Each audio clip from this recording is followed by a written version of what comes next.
Hello, Dave. Finally, Hello. nice to catch up with you today. Yeah, are you doing all right? Yeah, I'm okay. I feel a bit better today. Good. Bit tired. I had a few anxiety attacks as well in the week, but Oh, no.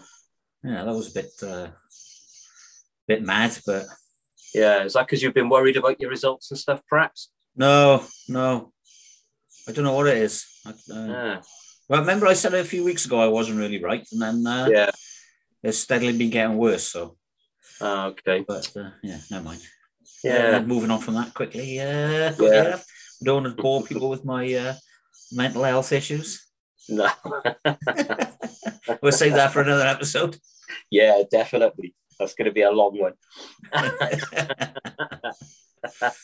So what have you been doing? Go on, well, I'll go first then. Not an awful lot. We took Sarah's little MG out today, so I've posted a little video of that on Just Chopsing.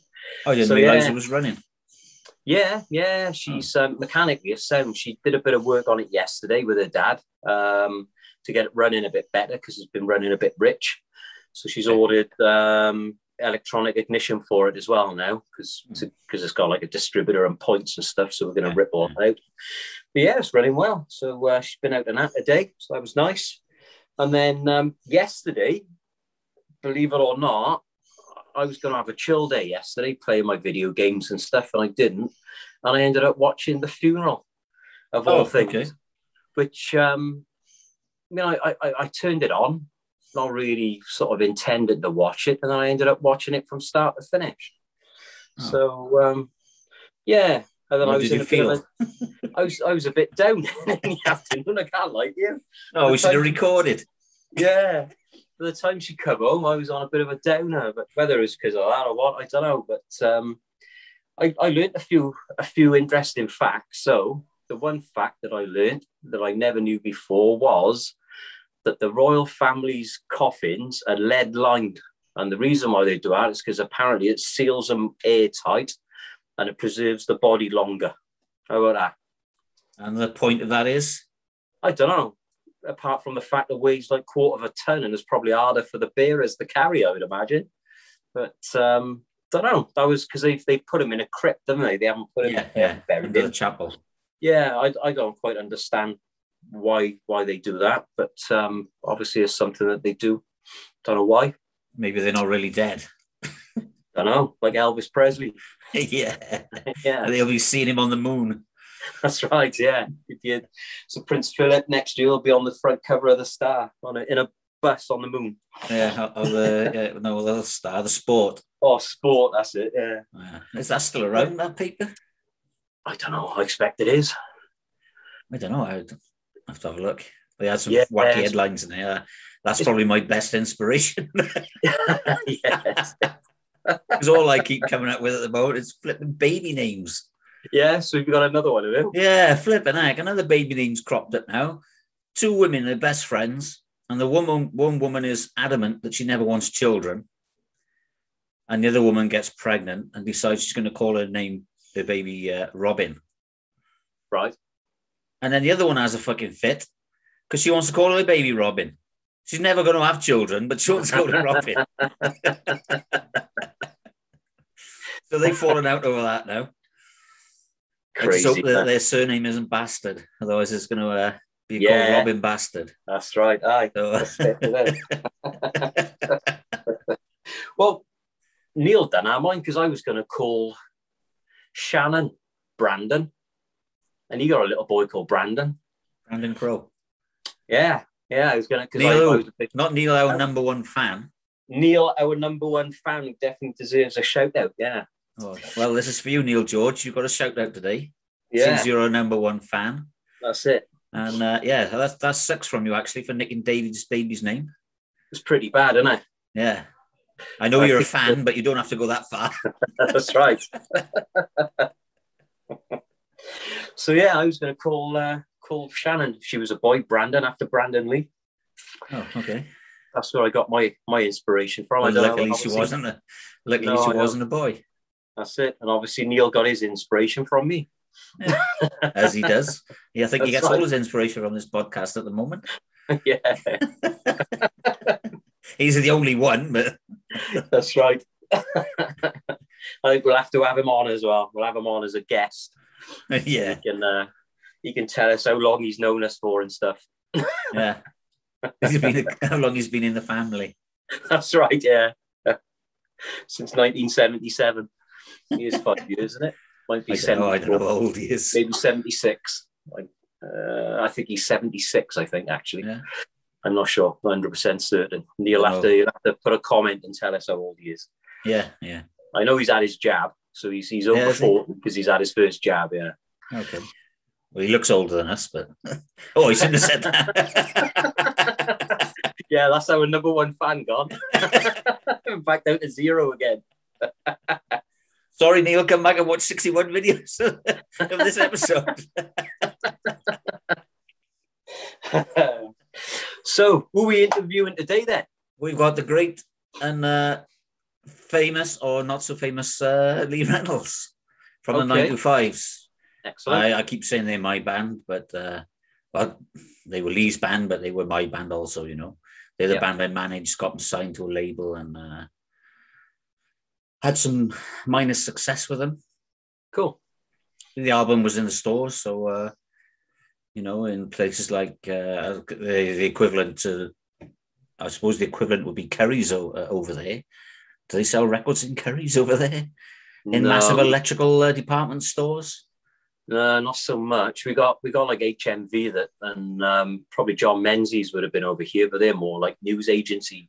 John Menzies is more like the news agents, and then HMV, they just sell everything these days. Yeah. And I think it was in HMV also. Yeah, that's cool. I forget the name. I mean, they're doing all right, aren't they? It's good. Well, they were, yeah. As you'll find out in the interview. Yeah, but, for people listening, but yeah, just a shame. So. That would be interesting viewing, I think. Yeah. I'm sure we'll maintain our continuity as well, because obviously we do it one after the other. Oh, I've got the same T-shirt on.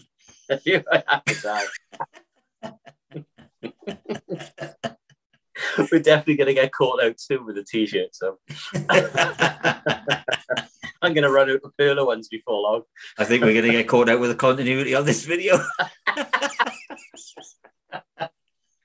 Well, there you go. We'll leave that for another episode. Yeah, that's right. See that, you know, as long as the listeners can comment on it in the group, then we should have a laugh about it.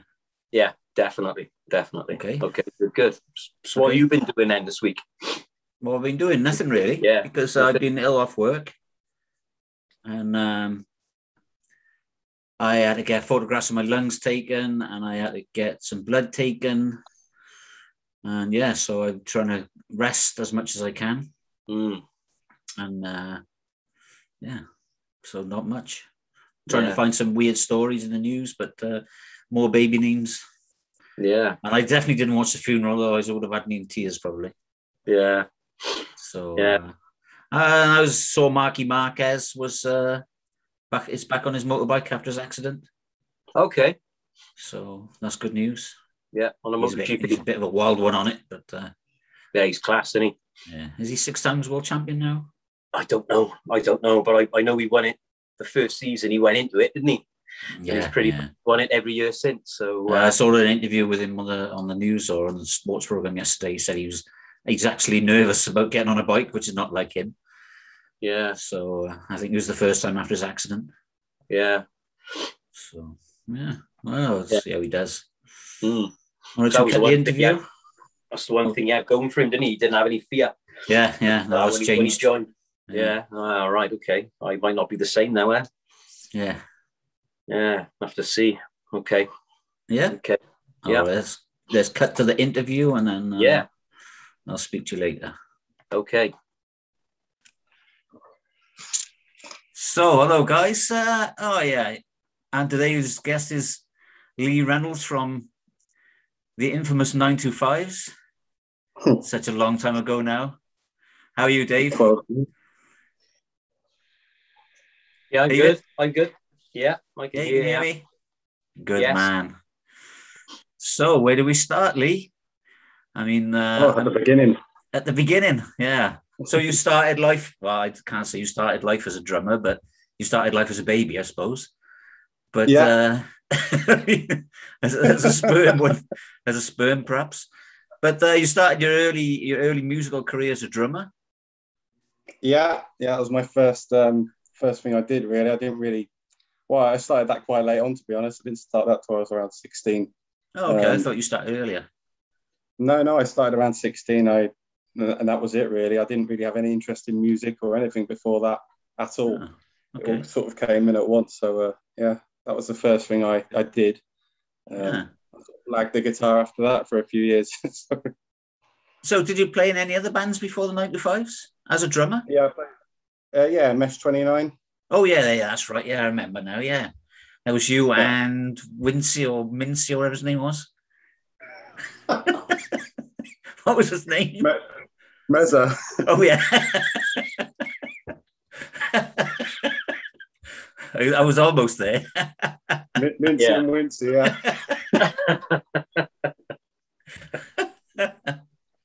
It was a long time ago, man. It was.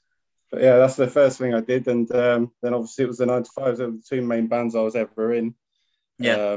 Before that, I was in a few covers bands, stuff like that, but nothing like what we did before. So. Okay, cool. Yeah, I vaguely remember that now. That Mesh 29 thing. But yeah, it's funny. Oh no, I can see this is going to go awfully wrong. He'll find that very funny when I tell him. I'll call him Mincy when I see him. So you started then the 95s. How old were you when you started then, Lee? 24. Yeah, was it? And how long have you been playing guitar by then? Probably since I was 18.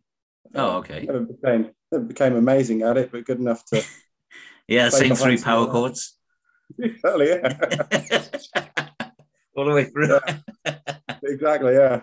Just blag it enough to perform. So yeah.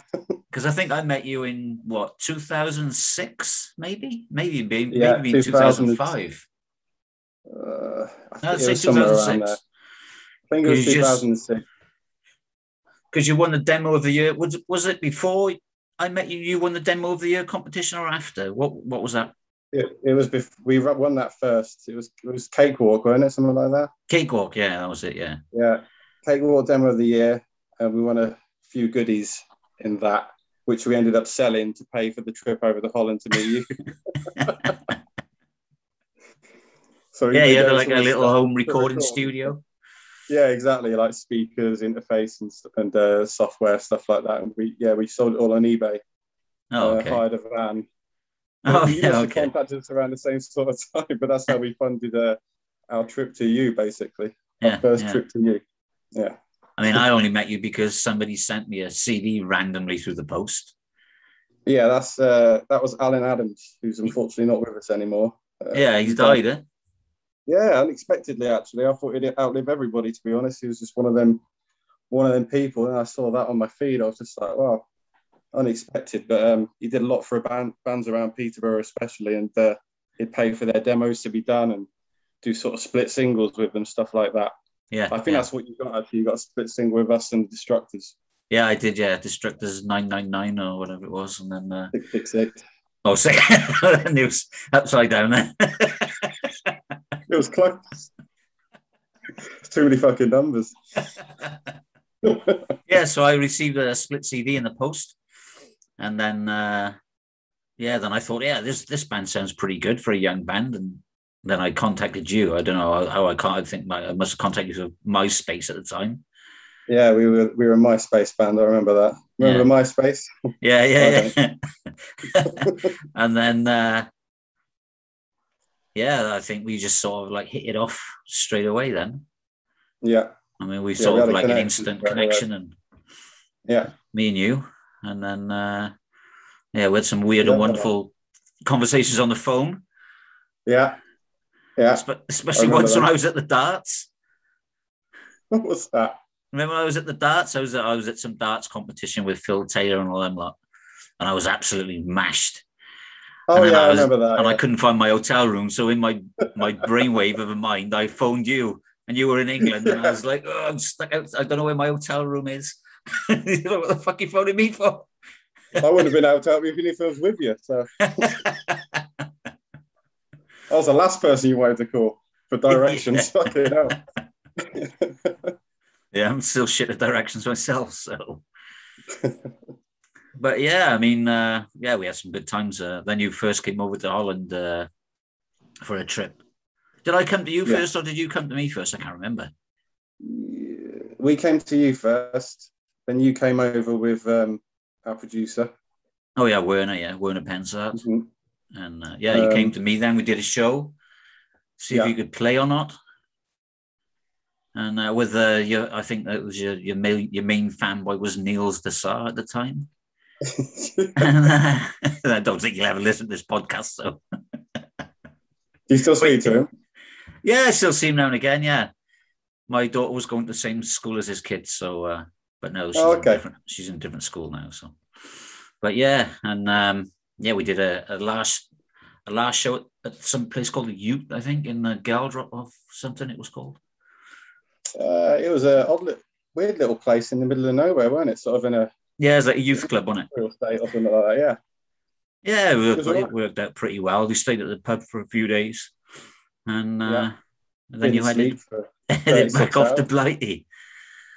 Yeah, and then we took it from there, really, and then it was I don't know, a brainwave, I think, or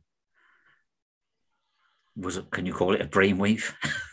That I persuaded you all to come and live in Holland with me, and see if we could get you on the circuit and get you signed to a label. So yeah, sure enough, we quit our jobs, moved out to you, and sure enough, you got assigned to a label. So it worked out pretty well. Well, not really. Didn't make any money, but broke me anyway. I know that much, both mentally and physically and financially. So, but yeah, well, I mean, yeah, it's a good. It was a good. I thought it was a good plan at the time. You guys seemed to think it was a good plan, and we actually did what we set out to do. You know, we got you signed to a major label here in Holland. And then we just took it from there. We played a lot of shows with a lot of big bands. Yeah. A lot of small bands. But yeah, we did some shows, man. Yeah, we did. I remember the first time you we hadn't really done anything. We'd just been in the studio. Don't know if we were halfway through recording or we'd finished recording, but you came into the flat and you were like, "Oh, you got a gig tonight, lads." So I was like, "All right." You're supporting the Baby Shambles at the F&O. I was like, "All right." Shit. I remember thinking, they're going to fucking hate us. But no, that's when it started becoming a little bit surreal, to be honest, because then it sort of went on to all the other gigs that you got us, and it was snowballed really quickly, didn't it? Yeah, it did. But I put a lot of work in, you know, behind the scenes. Yeah. But you did from the very start to the very end, to be honest. You know, taking the risk with us, moving us out there, getting us signed, getting us the gigs. You know, you did a damn good job, and it's just a shame it ended at the end of the day, isn't it? So yeah. Thanks for that compliment. Anyway, You want to chime in, Dave? You got any questions? I'm just listening. It's all good. Hi, David. How you doing? All right? Yeah, I'm all right. How are you? Yeah, I'm good. Thanks. So, what made you pick up music in the beginning then? So you said you were quite late at coming to it. Was it some mates in school decided to get a band together and you thought you'd have a go, or what was kind of like the inspiration? It's really weak inspiration, actually. I like I said, I didn't really have any interest in music whatsoever. I dabbled in school with it a little bit. I got given a guitar when I was about 8, put it aside, never touched it. And then one band really turned everything around for me, and that's from your homeland, the Stereophonics. Heard their first album, and that was it. I was just into music. I wanted to do music. I wanted to write music, and that was it. And it's been like that ever since, to be honest. So before that, nothing at all. Yeah. Okay. So sorry, Dave. go on. Because you were in a Stereophonics cover band, weren't you, Lee? Yeah. I thought that was the first logical thing to do when I before I'd get into music. So I like this band. I'll just copy everything they fucking do. Well, they are Welsh, so exactly. Yeah, best bands come from Wales, except That's the Lost right. Prophet. yeah. Less said about them, the better. Yeah, just change the tone.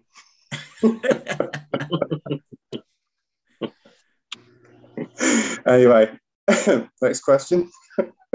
So, which bands did you play with then with the 9 to 5s? What were some of the biggest bands you played with? Well, the Baby Shambles was the first one.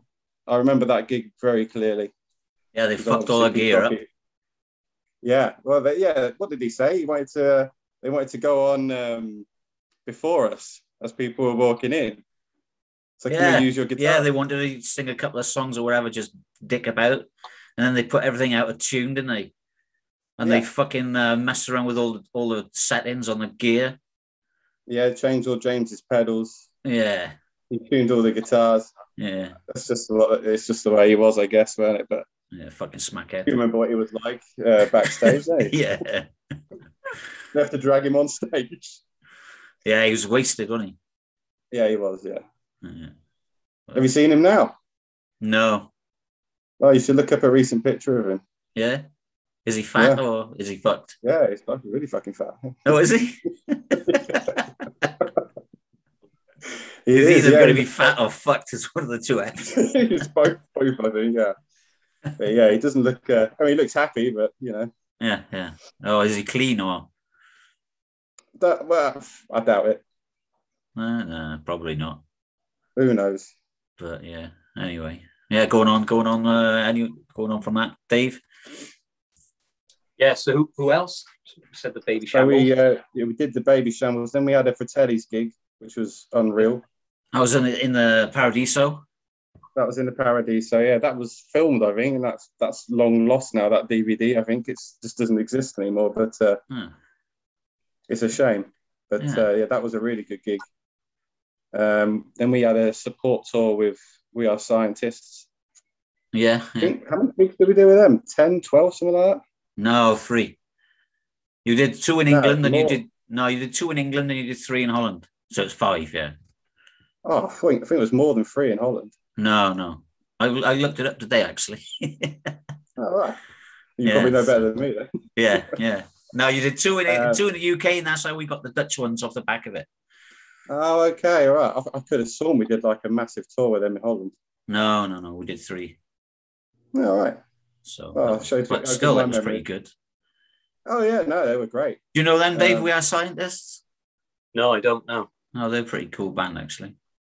They're worth checking out. They're a New York band. They're pretty decent.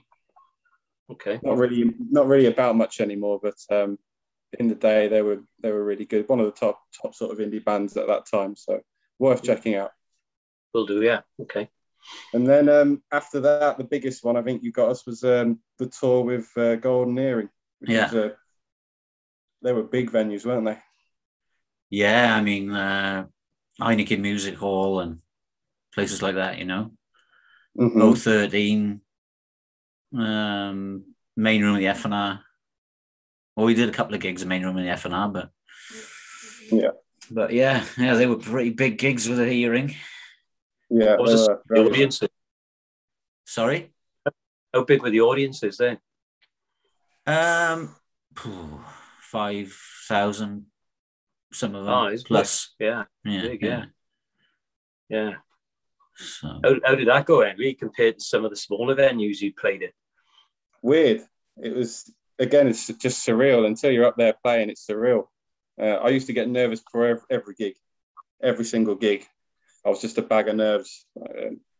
As soon as I got on stage, I was okay, and the gig was over. I was like, you know, I wish I'd enjoyed it more at the time and not been so nervous before I'd gone on. And but you learn that, I guess, as you get older, don't you? And you can't really do much about it after it's done. So, but yeah, I was a bag of nerves before those gigs, just because of it's such a big venue and lots of people who weren't really there to see you. They were there to see Golden Earring, but Yeah. You're just hoping that some of them would like you enough. But we got a good reaction at those gigs, so they went okay.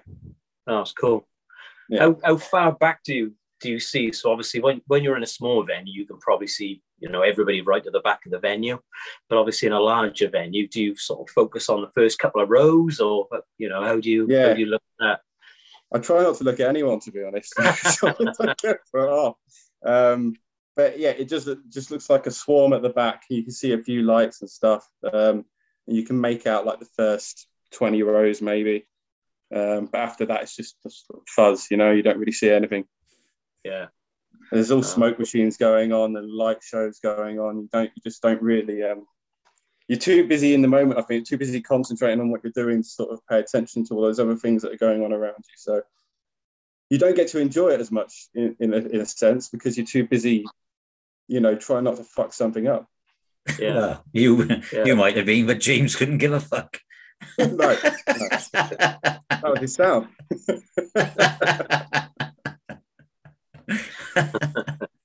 But yeah, I mean, we did some big gigs, and I think we had some good laughs along the way. We did. What was I going to say then? I can't remember what I was going to say then. Well, there's all the festivals we did as well. Oh yeah, that's what I was going to bring up, the festivals. Yeah, we did some pretty big festivals as well. I think the biggest one was that the Bescarving, and that Pete Doherty was there again, wasn't he? Oh, Came in fucking led down in the back of the transit, remember? Yeah. So nobody could see him. Was he playing that gig or was he just? Yeah, he was, yeah. Oh, right, but he was fucking wasted again. He was off his tits, man. Yeah. But yeah, we did some big festivals. Did quite a lot of festivals, actually.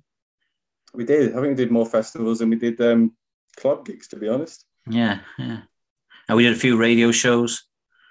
Yeah. And we did one televised show. Oh, yeah. With Gerard. What the hell is that called? 3 for 12, yeah. Yeah, that's it. I can't remember the guy's name now. He's into acting now. The guy that was there. Dutch guy. It wasn't Gerard Ekdom, was it? No I can't remember. But yeah. Did some good gigs, man. I mean, we were on a pretty good trajectory, upwards. Mm-hmm. There was a similar band around at the time called Kensington. And they were sort of the same, trying to play the same sort of music as us.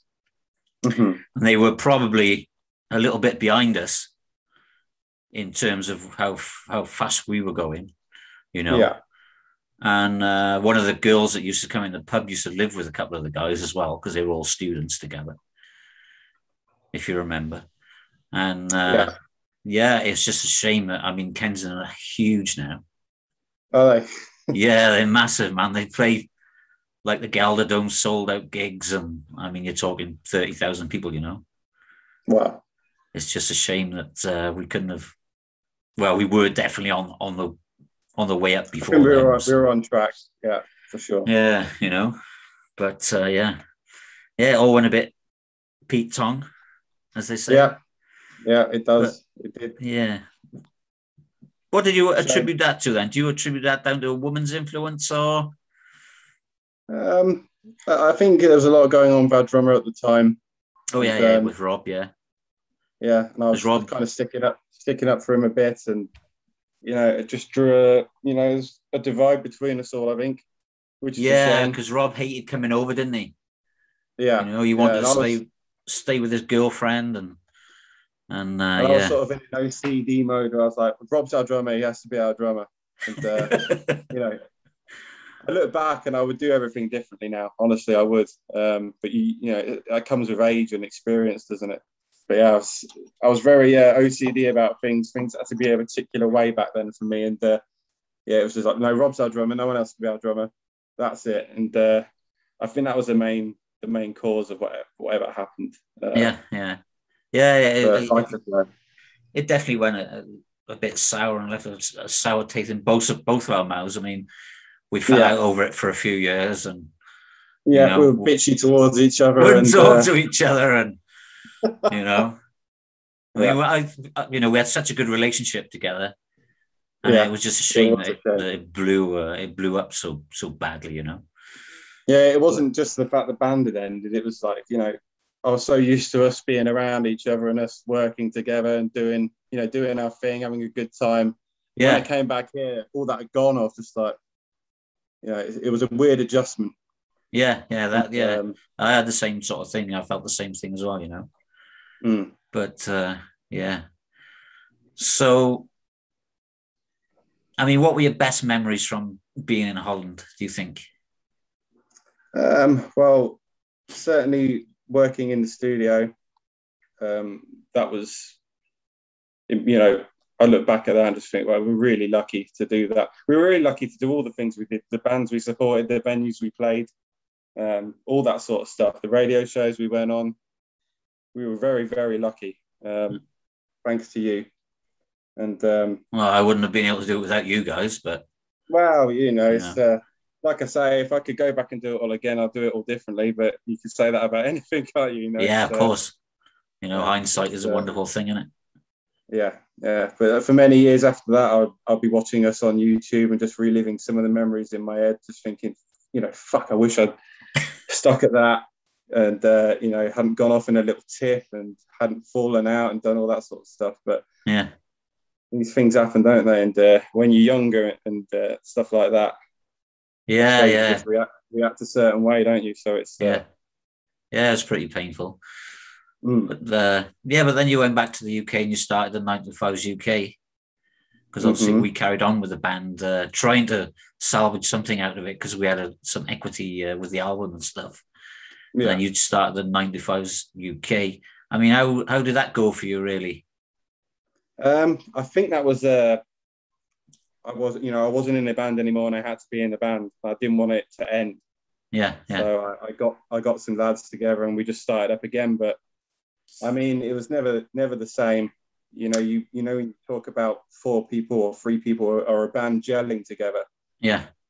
The first incarnation of the 95s really had that. Me, James, Adam, and Rob, especially in the early days, we gelled, we played well together. We were tight. Yeah. We got on, we had a laugh. And it felt like not in a bad way, but a job. Yeah. Like somewhere, like a professional job. Yeah. And when I got back here, it kind of felt like I was in a pub band again. Yeah. Well, you were really. Yeah. I'm not knocking the other guys, but I get what you're saying about, because there was such a good vibe between you 4 guys, Yeah. The original band. We were writing together and bouncing off each other and stuff like it. We, all the little elements we had a manager, we had a record label, we had a decent album, recorded a really good recording studio, we had a good platform. And you really need people like you and Red Bullet and people like that to be able to get that sort of motion going. Yeah. So it's when I came back here, like none of that was there. And in my head, we still had a name, we could still do something, but it's just not the case. Yeah. You need the right people looking after you for sure, and the right mentality and the right people with you as well. I'm not knocking any of the other lads either, but we have very different styles and tastes of music for sure. Yeah. Whereas me, James, Adam, and Rob had very similar tastes in music, and all that sort of helps. There's less clashing and more of an idea of what you want to sound like. Yeah, for sure. Yeah. I mean, like I said, you gelled really well. Everything was always funny, Everything was a laugh. Oh, we were laughing all the time, weren't we? That's all it was really a tight group, I suppose. Yeah. With all of us. It was weird because we had a 5th member of the band, really, didn't we? It was you. It wasn't like you were our manager most of the time, because we kind of lived with you, we toured with you, and it was nice. I brought that up on our first podcast, and like I said, basically I was not only the manager, but I was your manager, I was your tour manager, I was your booking agent, I was your driver. Yeah. I fed you and watered you, and put you up for as long as I could until you wanted to move out, and you got a flat next door, but it was only next door. Yeah. And basically I was a fifth member, but they were They were good times, man. They were. They were good times. We were I still tight. say they were the best times of my life in that regard. Like anything musically, it was. Yeah. You know, I always think back to it. And it doesn't seem that long ago, but it is. I know, it's a long time ago. It's great. 12, 13 years now, and you just think, fuck me, where's the time gone, you know? Yeah, I mean, with that album was brought out in 2008. Yeah. The Time to Wake Up album, you know? Yeah. And it was in the shops in 2008. And it's like, fucking hell. I mean, I look back on some dates today, just to look them up. So we had something to talk about. And it was like 2006, 2007. And I was like, wow, it was that long ago. I mean, that's like 15 years ago, you know? Yeah. Where's the time go like? It's scary, isn't it? I think the older you get, the faster time seems to go, to be honest. Unless you're in work. Well, I am in work, unfortunately. No, but I'm in work as well. I'm not in work now. But when you're in work, it goes slow as fuck. Yeah. Well, I work from home, so it's just, I don't know. I feel like I'm always fucking working, to be honest. Yeah. Well, I was always working once, but if I wasn't working in the pub, I was working on the band, you know. Yeah, exactly. But that was what I wanted to do. So it was I got you guys over there, and it was my intent, you know, to get you as big as possible. So, you know, for me, there wasn't any short stops. It was no, I had to put out all the stops really. Yeah. And we did what we did in such a short time. People hated us for playing at the Paradiso because Dutch bands couldn't even get a foot in there, you know. No, it was like, oh, how come you're playing in here? We can't get in there. And there would be people mailing me all the time. And, you know, it's like the Mecca for Dutch music, the Paradiso in Amsterdam. And and that's why I said we were on such a good trajectory. We were definitely rising faster than Kensington. And then all the wheels fell off. But after you did the 925s UK, did you do any other stuff? What other bands you mean? Yeah. Did you like play in any other bands or? I've been depping in a wedding band. That's about it. Okay. So every other weekend, a wedding band in a certain agency, their drummer would be on holiday, or another drummer would be off sick, and I'd get called up. You got 40 songs to play tonight. Here's a list. Could turn up and play them. Okay. So every other week, I'd be doing that. And then I was trying to sort of write my own stuff, like doing solo stuff. And I did that for a few years. Yeah. And I'd demo a song for about 2 months. I'd go and record it properly. I'd get back and be like, yeah. No, I fucking hate this. And then it just gets sort of stored on my computer somewhere. I'd never listen to it again. I did that about 3 or 4 times. I even shot a video for one of them. Oh, okay. And, I got sent the video. I was like, I fucking hate this.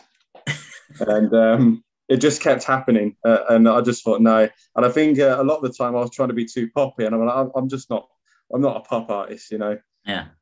Too fucking ugly. I'm too fucking old. And I don't sound good singing pop music. So then I sort of had a massive gap where I didn't do anything. I started doing a few things on YouTube, like drum covers and acoustic covers, stuff like that. Didn't really put much effort into that at all, to be honest, because my heart wasn't in it. But now I'm actually writing with my girlfriend. We're actually writing songs for, what we were trying to write songs for syncs and like jingles and movies and other artists, stuff like that. Yeah. So we've set up a little home studio, and that's what we're currently on. We've literally just finished setting up the studio, so it's literally at the beginning of everything at the moment. Okay, cool. So that's the aim at the moment. And she's got my heart back in it a little bit. Yeah. Is she a musician or? Yeah. So she went to I can't remember the name of the uni.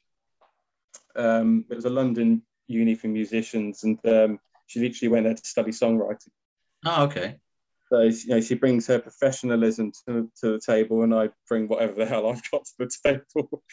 And it's a nice mix. So yeah, that's the plan at the moment. Anyway, who knows where it will go? It might go nowhere. Well, you never know, you know. But you got to try. Yeah, I mean, it's TV jingles nice can to make a play lot of anyway. money. Sorry. Yeah, yeah. You know, go compare. Yeah, exactly. Yeah. You know, do you know that woman from Cumbrian, David? No, I don't know. I think she's from West Point Newid. She wrote the Go Compare jingle, and she's made over a couple of million quid off it. Like, yeah. Well, the dude that sings it's probably made more money just from that jingle than he ever did as as an opera singer. Probably. Yeah. I mean, we had a silly little moustache. Was he actually an opera singer? Yeah, He is. yeah. Oh, is he? Yeah, Have you not seen the advert? Yeah, I've seen the advert, but I don't know if he's a real opera singer or not. Yeah. He's a singing teacher. Yeah, he teaches as well. So he actually taught somebody I know. Oh, okay. So yeah, he is a proper singer. Oh, cool. I didn't know that. Pretty decent by the sounds of it as well. Yeah, Well, not my bag, but you know. No, it is what it is. Yeah, but not my cup of tea. But yeah. That's right. So, when you were sort of like writing stuff for the 95s, and what were your main influences musically? Subject matter wise, mainly relationships, girls, stuff like that. I didn't really know much of anything else, to be honest. There's a few dodgy lyrics on that album, I'm sure, that are talking about absolutely nothing. But mainly it's just relationships and things that happen in life and stuff like that. But I was still quite young back then. I haven't really experienced much else. Yeah, which kind of restricted what I could do. I mean, I could go back and rewrite that album now, and I would if I had the choice. Lyrically. Yeah, I'd certainly go back and change. Yeah, definitely. Put more effort into. When I wasn't really experienced at it at that point. It was all very new to me. Yeah. Before that, I was in Mesh 29. Before that, I was in a tribute band. I hadn't really had to write lyrics. I hadn't really tried to write any lyrics. Like the covers band, obviously, you're just covering other people's lyrics. Yeah. And the way I was writing songs is I'll sort of come up with a melody in my head, and which would normally be a chorus. Then I'll put like a catchy sort of slogan to it, and then the rest of the song would be written around that, really. So that's mainly how the songs came about. Okay, so yeah, but what were your musical influences then? Obviously, the Stereophonics played a major part in it. Okay, but yeah, so, like I said, there wasn't many bands. Like they were the band that got me into everything. So those, Feeder, Ash, We Are Scientists. Like, funny enough, when they came about, I instantly liked them. Yeah. There was something about them, and that was before we supported them. So there was no sort of bias towards that. As soon as I heard them, I was like, these are really good. These are really cool. That was my first thought. These are a cool band. Yeah. They sound cool. They look cool. Everything about them's, up to date and, what you'd want to hear. Yeah. There's not much about nowadays. Even still, I find myself just listening to the same old stuff over and over again. I like Sam Fender. I think I don't know if you've heard much of Sam Fender stuff. No. He's worth a listen. Yeah. Tom Grennan. What's that band called? DMAs? Don't know. No. But they're worth a listen, yeah. But there's not much about. No, I mean, it's just generic fucking pop bollocks at the moment, isn't it? I mean, I'd say for the last couple of years anyway, at least a couple of years, probably the last 5 years. But you had I think there was you with your, like you said, your Stereophonics and your We Are Scientists hat on. And then you had James with his Radiohead hat on, which gave him, and U2, I suppose. It was Radiohead and U2 for James, wasn't it? Yeah, which gave it the quirkier bits of it, yeah. And then I don't know what the fuck Adam was into, really. I think anything. I don't know what Rob was into because he never used to talk much. But no, Rob was into more pop punk and all that sort of stuff. Oh yeah, that's right. Blink 182 and all that lot he was into, wasn't he? Yellow Card, New Found Glory, that sort of stuff. Yeah. So it was quite an eclectic mix, really. Yeah, it was. It worked though. It did. He sort of put in those sort of punky drum beats to James's quirky Radiohead style, and then my sort of stereophonics blend as well. It was well, you know, it worked, whatever it was. Yeah, it did. I mean, it definitely worked at the time, you know. So, yeah. You got any questions, Dave? Yeah. How many albums did you write then in total? Well, I wrote the Time to Wake Up along with, well, we all wrote it really. I basically wrote the song, or gave the bass of a song in most cases. And then the lads had put their bits to it as well. There were a few songs that James sort of started off, and they came from him. And then the second album, again, I wrote some of the songs, and then some of the lads wrote some of the other songs on that album, actually, the second album. And then we all just sort of put our bits to it. So if you ever see any 9 to 5 stuff, it just says written by the 9 to 5s. It doesn't say it's written by a particular person. Lyrically, though, yeah, it's mainly me. Okay. So the second album, was that written when you were back in the UK, or was that still when you were in Holland? That was written in the UK. Okay. I think it was about a few months after I got back, I started writing that. And then obviously the lads came in with their ideas. And I think as soon as I started hearing what we were doing, if I had an idea, like for example, if I had an idea in Holland with the first lads, it'd come out a certain way. And then as soon as I got back and you're working with different people, your guitar sounds are changing, the style's changing. I knew pretty quickly it was going to be a completely different sound, different vibe, everything like that. Yeah. Which wasn't really me. I was so desperate to sort of get an album out. I was just willing to sacrifice my own sort of personal taste and just get whatever out I could. And you should never do that. Never. No, not as an artist anyway. You shouldn't sacrifice your soul. I do quite like some of the songs on the second album, I've got to be honest. I've listened to it quite a few times. And I think one of the songs is about me, but there you go. Which one? I can't remember. It was a war-torn. Well, I didn't write that one. So no, it's not war-torn, no. I can't remember that. But I didn't write war-torn, Poster Boys, You're a Natural. There's about 4 or 5 I didn't write on that one, to be honest. Lyrically either. So, Yeah, I listened to it earlier on. I quite liked Empty Feeling. Yeah. And I remember. Yeah, you wrote that one when you were with us.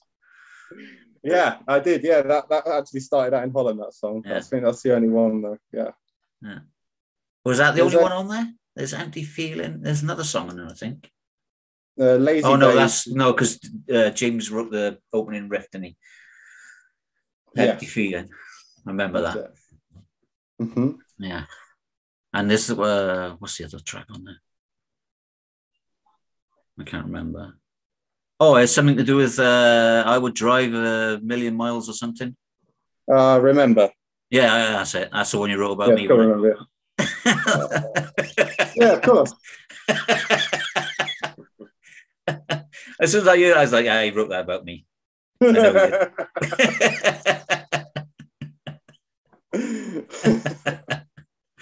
Damn, he's figured me out. But yeah, so what we've just told you plans about writing jingles and trying to get some sync work going. We had a guest on last week called James Kennedy. Did you check him out?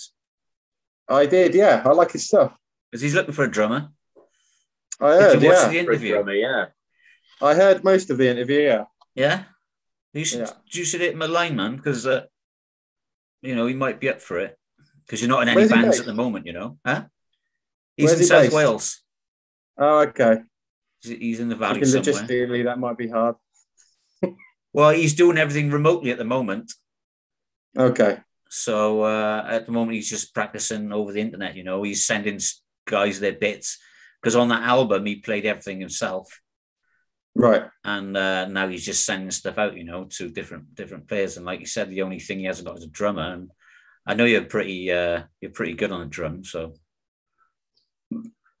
He shouldn't struggle to find a drummer. He's well on his way by the sounds of things. Well, it's not that. He said about he can get a drummer, and he knows quite a few drummers that he could pull in, but they're already in other bands, Mm. And that's the problem, is they're already tied up with other stuff, and finding a drummer that's not in, like in his words, in 15 other bands is pretty difficult, you know. When So you to first find, sent me his name, I looked I looked him up on was it Twitter or Instagram, and this rapper came up. I was listening. Oh, this is different for Terry. he's definitely not a rapper. No, I was like, what does this guy need a fucking drummer for? A drum box. Yeah, exactly. Yeah. But no, yeah, I liked his stuff. And like I say, he sounds like he's well on his way, and he's committed to it. So Oh, he's been yeah, around a long time. Yeah. Yeah, if he's desperate, then yeah, I'm available. God, I haven't drummed in years. Not properly. No. Well, even with the wedding gigs and stuff like that, you just sort of turn up and you just play. You don't even practice. You just sort of play, and you're waiting for people's cues of when to stop. Yeah, I suppose. You just make you stop at the right time. Yeah, that's a shame, isn't it? But yeah. So do you still see any of the other boys? I hadn't done until recently. I actually hooked up with Adam. You did? Well, just before we went back into lockdown, actually, I caught up with Adam. I said, "Do you want to go for a walk?" And I hadn't seen him for years. You know, like you hadn't seen him for a long, long time. Yeah. And we went to Ferry Meadows, went for a walk for about 2 hours around there, which is a local park around here. You expect to know what Ferry Meadows is. And we had a good catch up. Yeah, he's doing all right. It's weird. I don't know whether it's because I haven't seen him in a long time, but his voice sounds deeper, and I don't know whether he hit puberty or something. I'm not sure. But you know, it was just a very weird experience. But it was nice, and all we did was chat about the old times, a bit like me and you are doing now. So. Oh right, okay, that's cool. And then we actually went for another walk after that, and then we went back into lockdown. I haven't heard from him since. So. I haven't heard from him for ages, to be honest. No, I was sort of like, I'd shoot him the odd text, but then he'd change his phone number, or he'd break his phone, or, you know, then I was messaging him through Instagram, and then he just stopped messaging me back. So, but he was the easiest one for me to keep in touch with, you know. Well, I'm getting that now. I messaged him the other day, actually, through WhatsApp, saying, when lockdown's over, do you want to go for another walk? I haven't heard anything since. Yeah, he's a bit, he tends to duck under the radar a bit, Adam, like. But I know Rob was in your 95's UK band. Do you see much of him? Nope. No, I haven't seen Rob. No. Because after the 95's UK version, we did like a function band again with that, and we're doing that for a little bit. And they wanted to play more heavier stuff, and I was like, yeah, you know, I really want to do functions, and it just wasn't my sort of thing, so that sort of died on its ass. Yeah.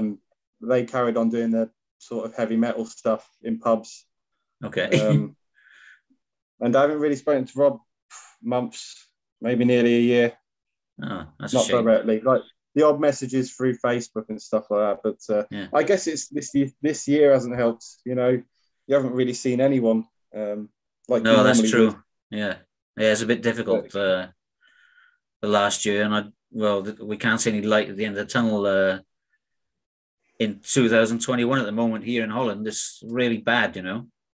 Numbers are going up. It's crazy what's going on. But at least you got the vaccines on the roll in the UK. Yeah. Well, we've run out of them now, haven't we? So I got mine tomorrow. I'm turning up tomorrow. They're giving me an invite. I'm there. Whatever they want in my arm. Yeah. I don't care. Which one are you getting? My arm.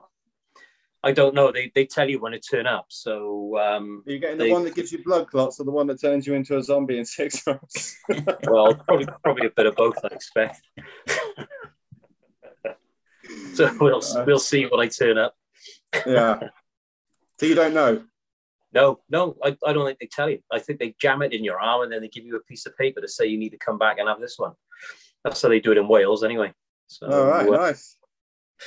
But they are rolling it out pretty quickly in Wales. A lot of people have been vaccinated. My dad's been done. My mum's been done. Most people in that age bracket have all had theirs, so they're the important ones, I guess. You know, get them done first. Yeah. But I haven't had an invite or anything like that at the minute. So no, they seem to be holding back over here. I don't think they fully trust it yet, so the health minister, Hugo de Jong, said, well, there's no point us giving vaccines out if we're not 100% sure that they're safe. So is that just an excuse for him to say that because he hasn't fucking brought any? No, they are giving vaccines out to the older people, Yeah. But I don't know, man. Everything's so kill off the old and vulnerable first. Huh? They're going to kill off the old and vulnerable first. Well, I think that's the plan, isn't it? Kill off the sick and infirm, everyone that's on pension or not working, kill them off, and then there's more money to go around. Exactly. Who knows? But I'm not a conspiracy theorist, so. No. If you were, you wouldn't have the vaccine. I haven't had the vaccine. Well, you're going to have it, though, yeah? I'm going to wait for as long as I can, I think. That's what I'm doing. I'm not going to rush into it, See people's arms start falling off. Yeah. Well, you never know, do you? No, you don't know. I mean, the one thing about this vaccine, they've pumped all this money into it, done all this research, and that's fine. One thing they haven't had is time. Yeah, exactly. Long-term effects. You need years to see what is going to happen in a few years, and they haven't had that. So who knows what's going to happen? But yeah, that's my argument. I'll let you know. Thank you. I'll be the guinea pig for the three of us. I'm all right with that. David, turn your light on. Hang on, Ed. Oh, that's better. Been sitting in the dark for an hour. Sorry, normally I'm in the dark. In the corner like a mushroom. That's it, What have you been up to then since the last time I've seen you, Terry? Since you saw me, flipping heck. Yeah, not much really. I took on the Whiskey Jacks after the 9 to 5s, and that all went wrong as well. I mean, I got them signed to V2, and they decided they were pretty much. I mean, Adam was in that band. Adam left the 9 to 5s to go, and he went in the Whiskey Jacks, and they were under the same sort of mentality. Was nothing's moving fast enough, and how slow everything goes in the music industry. Nothing is fucking fast. And I was saying to Adam, look, Adam, you really need to explain to these guys, the situation, you've been there, you've done it. Nothing goes fast, I mean, I went to London with them. We did a showcase gig in front of the record company and everything, got signed to V2. I got the single made, No Stopping, which they gave me the demo and I got it made for, I probably shouldn't say this, but I got it made for nothing. And a great producer called Justin Paul Hill produced it for me, and then he sent it to his friend who used to do all the mastering for Queen, and they both really liked the song, and then the guy from Queen mastered it, and they both did it for free for me, Wow. And I presented it to V2, and V2 were like, oh, right, okay, do you want to make an album? Because they loved it straight away, And then I was trying to explain to the guys came over, they did a tour, 3 or 4 dates. And the one gig I couldn't go because at the time my ex-girlfriend was pregnant and she was moody, and how women are when they're carrying a baby and stuff. So I didn't go to that gig. And then they sort of became a bit disillusioned with me, even though I'd set everything up for them. All they had to do was turn up, Yeah. And then they were pestering me all the time via email, or why isn't nothing happening? Everything's in the hands of V2 now, And you know how that goes. I mean, you're just a piece of paper on a desk at the end of the day. And when they get around to it, they get around to it.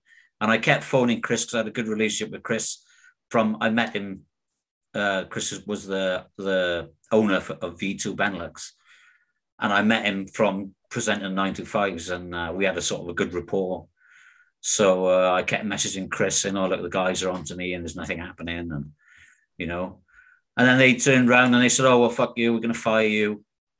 And I was like, "Oh, well." Not showing up to one gig? Yeah, well, not only that, they just thought nothing was moving fast enough, And like you said, you know how it goes. And then they were like, "Well, fuck you, we're going to fire you." And we're going to tell the record company you're a cunt and all this. And I was like, just do what you want, you know. Yeah, really? And yeah. So I thought, yeah, all right. And then they put the drummer's girlfriend in charge of the band. I mean, I think that was their That's plan. a good idea. I think that was the plan all along, to be honest. You know, Really? get this fucking dick to set everything up, and then we'll fire him and put the girlfriend in charge. That's what it felt like to me. So I emailed Chris and I said, look, Chris, the band have fired me as the manager. The girlfriend's now taking over the running of the band, so I'm sure they're going to be in touch. And yeah, good luck. You know, I hope things work out for you. I didn't badmouth them. I said, I hope things work out for you and the guys. And he emailed me straight back and he said, well, fuck that. If they fired you, then they're not working for V2. So they got dropped instantly, you know. Well, there you go. Yeah, well, it's just a shame because, I mean, they also had good potential. And I kept saying to Adam all the time, I was saying, Adam, fucking tell him, you know the situation because you've been there and you've done it with Red Bullet. Like, nothing moves at all, you know. No. And it was like, yeah, but we need a booking agent and we need this and we need that. And I was like, well, we're working on it. And I can only do now what the record company do, you know. When they're going to bring the single out and when they're going to do that. I was like, that's up to the record company, Adam. It's not, you know, just tell the band, you know, you've been there, you've experienced it. And I think he was a bit afraid of James Izzo, to be honest. So, yeah, they just fucked me off. And then V2 fucked them off. And then it was like, so then I sort of fell out of love with the music industry for a long time, you know. Yeah, and it's just probably for the wrong reasons as well. It's like not really for any fault of your own. You've fallen out with something you love doing as well. It's touching on that, you know, when you're in it, you expect everything to just be happening, especially when you're signed. You think, well, that's it now. The job's done. Now all we've got to do is wait, and good things will happen. But that's not the case. You still have to work very, very hard. You have to promote yourself. You have to play as many gigs as possible. Yeah. And I was in the same mentality. I mean, I've got no excuses. Back then, as soon as we got signed, I was like, we've made it. We've done it. Yeah. And it's just not the case. And like I said, if I could go back, I'd do it all differently, including like working harder. And I'd do a gig every 5 times a day if I had to, you know, to make it work. Back then, I was like, 1 or 2 a week will do, you know. Yeah. You even had me fucking singing a gig for you because your throat was sore.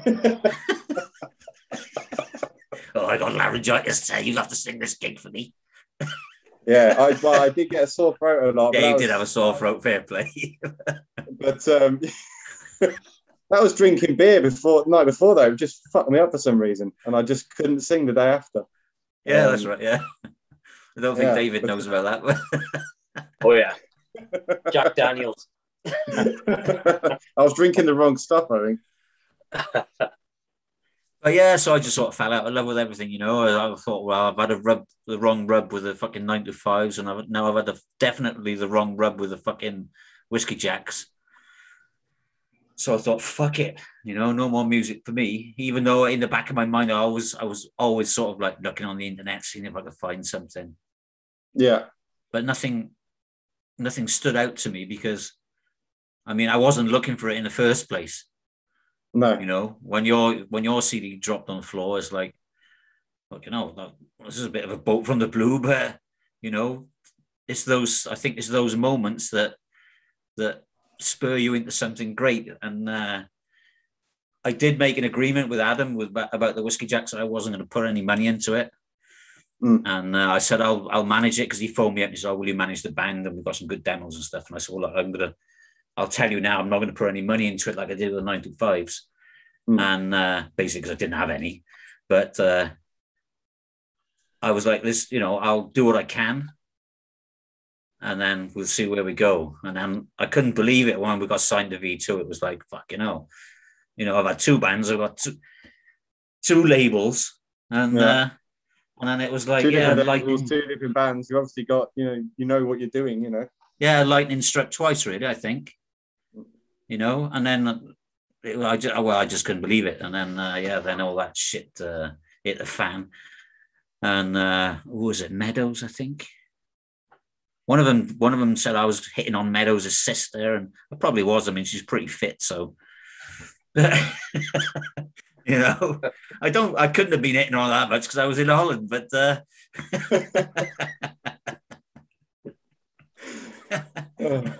but you know, it's like, yeah, it's just they just come out with so much crap about me, and then I think they emailed it all to the record label as well, because I gave them the email addresses and all. I said, yeah, you know, have it, good luck, like, and then as far as I know, they were like, yeah, we're gonna tell the record company about you, and I was like, oh, just do what you want, you know, I'm fucking done with this childish nonsense, like, yeah. And seems then, like a lot of hostility for like not turning up to a gig, you know. Yeah, but yeah, it wasn't only that. Like I said, it was about stuff not moving fast enough, and it's not like, I mean, even 10 years ago was pretty slow. It's not like today where everything's made in your bedroom and you can get on the radio in 2 days. I mean, 10 years ago, now it's 15 years ago for us. I mean, like I said, everything was recorded 6 months to a year before it even hit the radio, you know. That's right. And and it was the same sort of thing. I think it was 2011, maybe, was it, with the Whiskey Jacks? 2010, 2011, maybe. And then things still weren't fast, you know. And they were in the same mentality. Right, we signed to a label. The label's going to do everything for us, you know, and the management's going to do everything for us. But yeah, I can only do what the label's saying. I was pestering the label to get a booker, you know. And if the label can't get a booker, I've got no fucking chance. You know what I mean? I can book plenty of small shows, but I can't get you on. Well, I did with the 95s, but that's why I worked my ass off for it. But but then I just sort of fell out of love with the whole music scene, and I was like, oh fucking hell. But it's always been in the back of my mind, you know. I've always been like, oh yeah, if only I could find that raw gem, you know. But but when you're looking for it, you can never find it. No, you know, that's the sod's law, isn't it? It's just the way it is. Yeah, it's a shame. And then I thought about doing a podcast a few years ago, and then I just gotten back in contact with Dave over the last couple of years. He's my cousin, you know, and just chatting away, and I thought, well, we got a pretty good rapport, and I thought, well. Yeah, I thought I'll ask him and then see if we can kick it off. So we just started doing this podcast for a bit of fun. Who knows where it's going to end up, you know? No, it's cool, man. I've enjoyed what I've heard so far. So I'm halfway through the second one at the minute. So I'm just okay. Have you got to the wheelchair bit yet? No, not yet. No. I heard talking about gingers again. I think I'm up to there. So. Your love for gingers.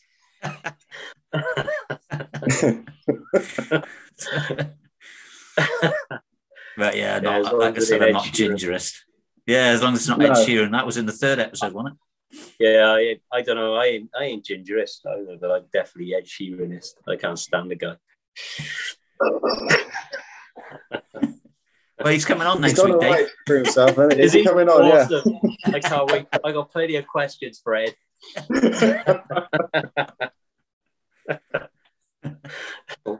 So, Lee, with obviously when we were talking to James and stuff, and you know, you can do your stuff in your own bedroom, and you know, you're talking now. You've got yourself a little studio. Are you going to be tempted to write something and release something yourself going forward? Do you think? Weirdly enough, we're trying to write for other artists as well, and some of the songs we've written, I've sort of said to like my girlfriend, we sound pretty good singing this. You know, it actually sounds, you know, okay. I think we could release this ourselves. So who knows what might come out at the end of it? But I'm getting too old now. I don't know whether anyone's going to be interested in anyone, you know, over a certain age. Like, you're trying to sell to kids, and you're trying to sell kids to kids. Basically, you know, they want to see fresh young people, I guess. And I don't know. I mean, you can do anything nowadays. You can write a song in your bedroom, release it on Spotify. It can get put in a playlist and go mental. It's that easy now. Not easy. You can get lucky, should I say? And it can be as simple as that. But yeah, there's a few songs I could say we could actually do those and release them myself. But our main priority is to sort of stay in the background, write for other people, and just do that. Really, I mean I'm enjoying that a lot more. There's less pressure. But obviously, we know we've got to get rolling, and something's got to happen. We're still very new still very new to it, so we just don't know where it's going to go. But it's very commercial, modern stuff we're trying to write. So who knows where it's going to go? You just don't know. There's lots of people doing it now, so yeah. That's the trouble, because it is so easy. But you still got to have that element of luck, and you still got to write a great, catchy tune, you know. Yeah, you've got to write a great tune. They've got to be of good quality as well. Even these ones we're pitching to labels and stuff for other artists, they're demos, sure, but they've still got to be really, really good, really good. Along with the song, that has to be really good too. You've got to sit there for months crafting it and getting it right. It's like this. We started writing last year, and we got about maybe 12 songs together. And then now we're sort of picking apart those songs. And we got to recording this first one, which we started about a month ago. And we're like, okay, this is our rough demo. Now we're going to record it properly. So we spent another month just moving things around, changing melodies. It just goes on and on. You just don't know when you're finished. And you still don't know whether it's good enough. And as you know, with any song, if you're listening to it enough, you just become sick of it. So you just don't know. We're trying to do our best with what we've got. So, like I say, I'll keep you updated if anything happens. Yeah, shoot some over to me, man. I can always have a listen to them. Yeah, well, you can work your magic. You'll probably get assigned to a label. By the way, guys, you're playing with the Foo Fighters tonight. I'll build you under Sonny and Cher. Yeah. It wouldn't surprise me. Well, I don't think we've got much left to say. I mean, it's nice to have a catch up with you, and now we know what you're doing nowadays.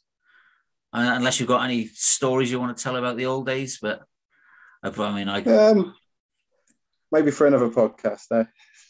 Yeah. Yeah, we'll definitely get you back on, and then see where we're going with your new venture. It's been good, man. Thanks for having us on. It's been good to see you. I don't think we've properly spoken since, No, we've had the odd Facebook message or whatever, Yeah, that's about it. And saying how sorry we both were, I think. Yeah. At one point. I think we need to brush all that under the rug and just... move on. Move on, I guess. Well, we can't change can we? No, we can't. And like I said, if I could, I would, Yeah, me too. I definitely would as well, but... Oh, there you go. It's just, what do you do, eh? Yeah, well, we're both younger and both headstrong people, I think. Yeah. Happy birthday for yesterday. Was your 40th, you were saying? Yeah. Thanks, man. That's all right. I'm 21. I'm almost double. I got, well, not double. I'll be 80, but I'm not 80. I have no idea how old you are. I was. Shall I tell everybody, Dave? I don't know. It might ruin my fucking street cred. Do it. I was 55 yesterday. 55. Yeah. I'm fucking old. 16 years older than me, cousin Ted. Is that all? I don't think I am I? 16, yeah. No, I'm not. I think he's winding you up. I'm fucking 7 years. My brother's 7 years younger than me, and you're about the same age as my brother. 6 years older than me, you are. Yeah, I was going to say then. Fucking hell. So you got the big 5-0 next? Next year, yeah. All right, you having a party? Yeah, you'll have to come over for that as well. Yeah, maybe Lee can get his function band together. That's it. Good. Yeah. Yeah, you don't want that. No suit, mind Ted. You don't have to wear a suit. Yeah, you told me that last time. You know what he done to me, Lee? I went to his wedding renewal last year. Was it last year? Was it 2 years ago now? It was 2 years ago now, yeah. He invited me to his wedding renewal because I went to his first wedding, like fucking 30 years ago. And then he said, "Oh, come over for the wedding renewal we get." And I said, "Well, I was there at the first wedding, so I'll come to the second wedding, innit?" And he said, I said, "What do I have to wear? Have I got to be smart?" He said, "Just smart casual, jeans, t-shirt or whatever." Yeah, all right, great. I got there and everybody's in fucking top hat and tails and I'm in fucking jeans and a t-shirt. So I stuck out like a sore fucking thumb. My girlfriend was having a fucking fit.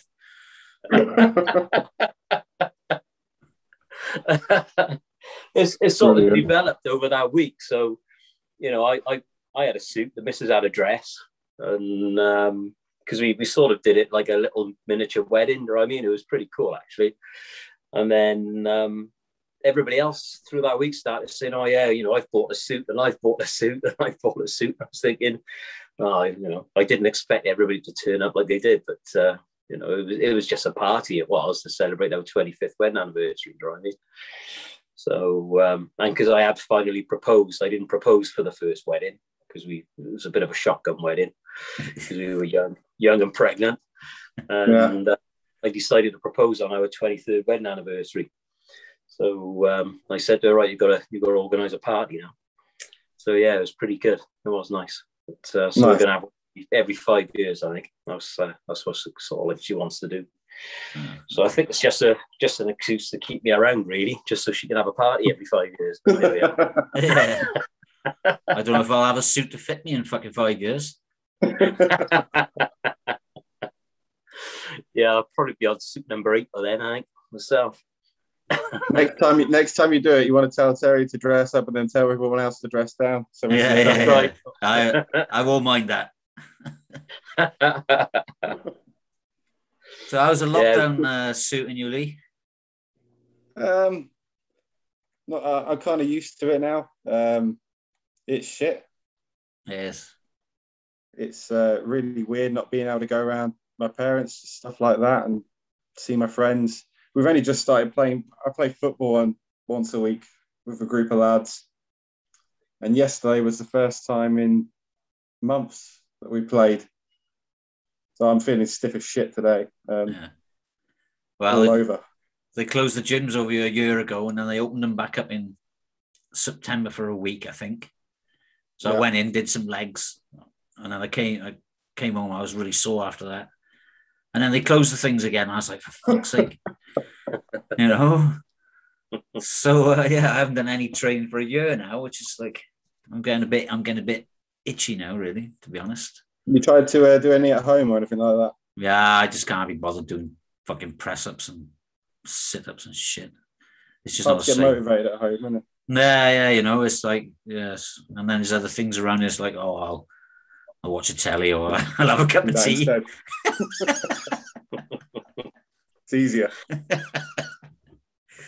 But yeah, we picked up the guitar. We're both trying to learn to play the guitar now, David and myself. Oh yeah, I heard that on your first podcast. So yeah. I would say I'd help you out, but I still don't really know what the fuck I'm doing. So no, I'm not great, to be honest. I think I got a bit of a timing issue. Oh, okay. Yeah, maybe. Yeah, I don't know. It's my strumming hand more than anything. It's my strumming hand, you know. You sure you're doing it the right way around? Yeah, maybe. Yeah, maybe that's a problem. Can't find the strings. But yeah, it's my strumming hand. I know I'm doing too much. I put too many strums in, but I can't seem to bring it back.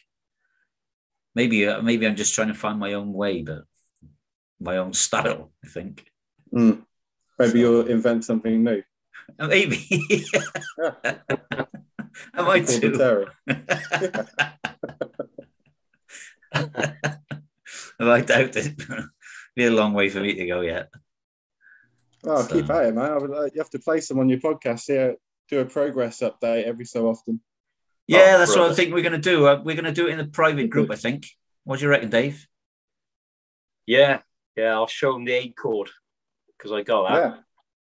Okay, I'll show them the G. Well, you nearly got a song between you. Yeah. Yeah, I could. Oh, we'll do the D and the A minor together as well, is it? Yeah. Right. You strum twice and I'll strum like 5 times in between. Yeah. My old man's ringing me every day to see if I've picked it up, and I'm always the same. I gotta go out and not get the best gear, but I like getting what I can get. So I've gone out and bought 3 guitars, and I can't play any of them yet.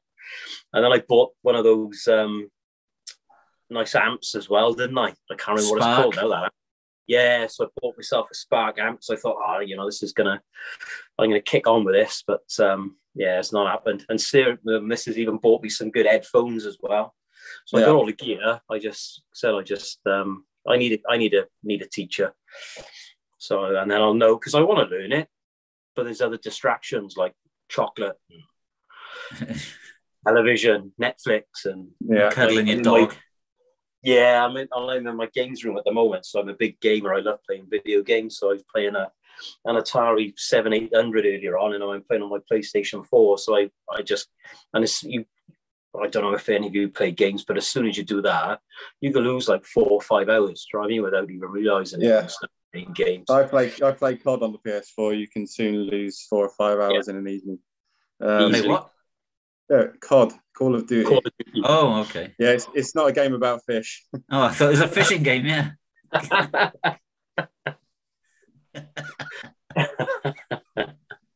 Oh, well. Yeah. Lee works down at Chippy. That's right. not a carpenter.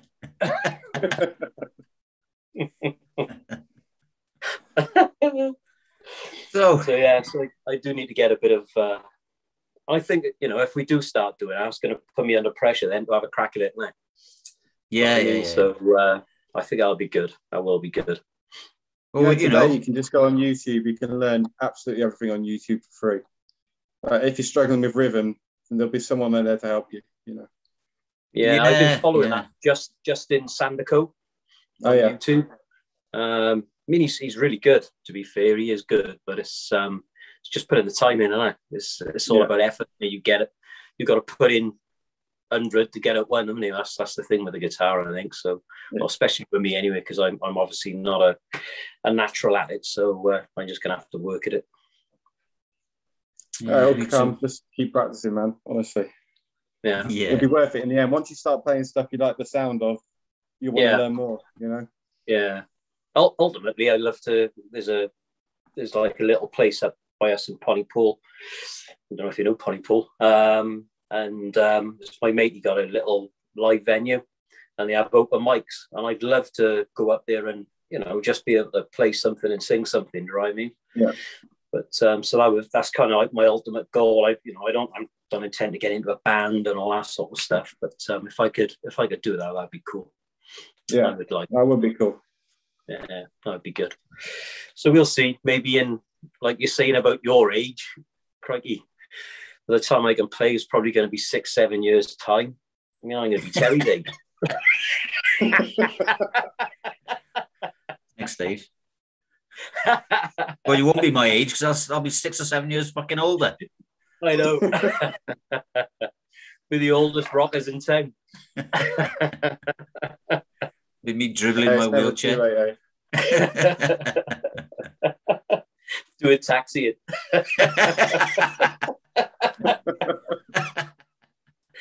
Private taxi. That's right. So yeah, that'd be cool. That would be cool. All right then, man. All right then, we'll let you go, Lee. I don't know if you've had your dinner yet, but it's getting on. No, you haven't had your dinner? No, I haven't had time today. No, I pretty much worked and then did this. So I'll go have my dinner now and do some more work and then go to sleep and then do the same thing tomorrow. So all right, cool. All right, we'll take it easy. Been good chatting to you. You too, man. Yeah, it's been really good, man. Thanks for having me on. It's good to see you. No worries. We'll get you on again. Yeah. Definitely. Yeah, it's good meeting you. Yeah, you too, David. Keep up really guitar, enjoyed it. Both of you. I will. We'll have a go. Cool. All right, cool. We'll have a jam on the next one. All right. Take it easy, man. You too, man. Take care. Right. Yeah. Take care. Bye. Cheers, guys. Bye. All right, Dave. Yeah. Well, what do you think of that? What do you think of that interview? Yeah, it was really good. It was very, very, very good. Very, very interesting to, talk to a band member. Obviously you uprooted and moved over to Holland to try and get a chance and get a crack and try and make it. So yeah, it's very good. Yeah, a bit like the Beatles, really. That's right. When the Beatles moved to Germany, they were playing clubs in Hamburg every night. That was my vision, really, but it never quite came to fruition. Although we did play a lot of shows. Yeah, some big bands. Yeah, some big bands. You know, Yeah, Golden huge, massive. Yeah. Like I said, we played all the best venues, you know. We played the Amsterdam Paradiso, the Nil 13, the FNR, the Tivoli. And then we played all the big shows of the Golden Earring, which was like Heineken Music Hall and some really big venues. One was called Brothers, I think, or Speakers, or I can't remember really. But they were big venues, you know, like ice rink size. Some of them, some were ice rinks that were dried out. And a few thousand, then. Yeah. It was good. It was good. So. No, it's good. That is good. No, and obviously it's nice now that you're talking to him again after, you know, things go a bit sour. And it's obviously not only yourselves. I know you've experienced it, but it happens with a lot of bands, doesn't it? Where, you know, they're flying high and then something goes right. Oh, sorry, goes left. wrong. Goes left. Yeah. And then, you know, you end up falling out with a bunch of brothers that you've been bothering with and living with and touring the country with, and you don't speak to them for a long, long time, which is, you know, it's a real shame, real shame. Yeah, sad. Yeah, I mean, the biggest thing I picked up from it is some of the comments that Lee said about you, and you know, the appreciation he had for the amount of work, you know, irrespective of what had gone on, you know, he appreciated the amount of work and effort and support that you gave him and the band. Yeah. To try and make it work. So that was really nice to hear. Do you know what I mean? Because that's obviously a part of you that, you know, until recently, I didn't know it happened, and you know, it's really interesting. Yeah. Well, at least he gave me some nice compliments. I mean, I don't even hear from the rest of the band, so yeah, you know, yeah. But that, you know, that might change one day. You know, you never know. They might end up hearing the podcast, and they might start reaching out to you. Perhaps, do you know what I mean? You don't know, do you? Or maybe reach out to Lee, and you know. Well, I don't think maybe Adam won't know after listening to the Whiskey Jack story.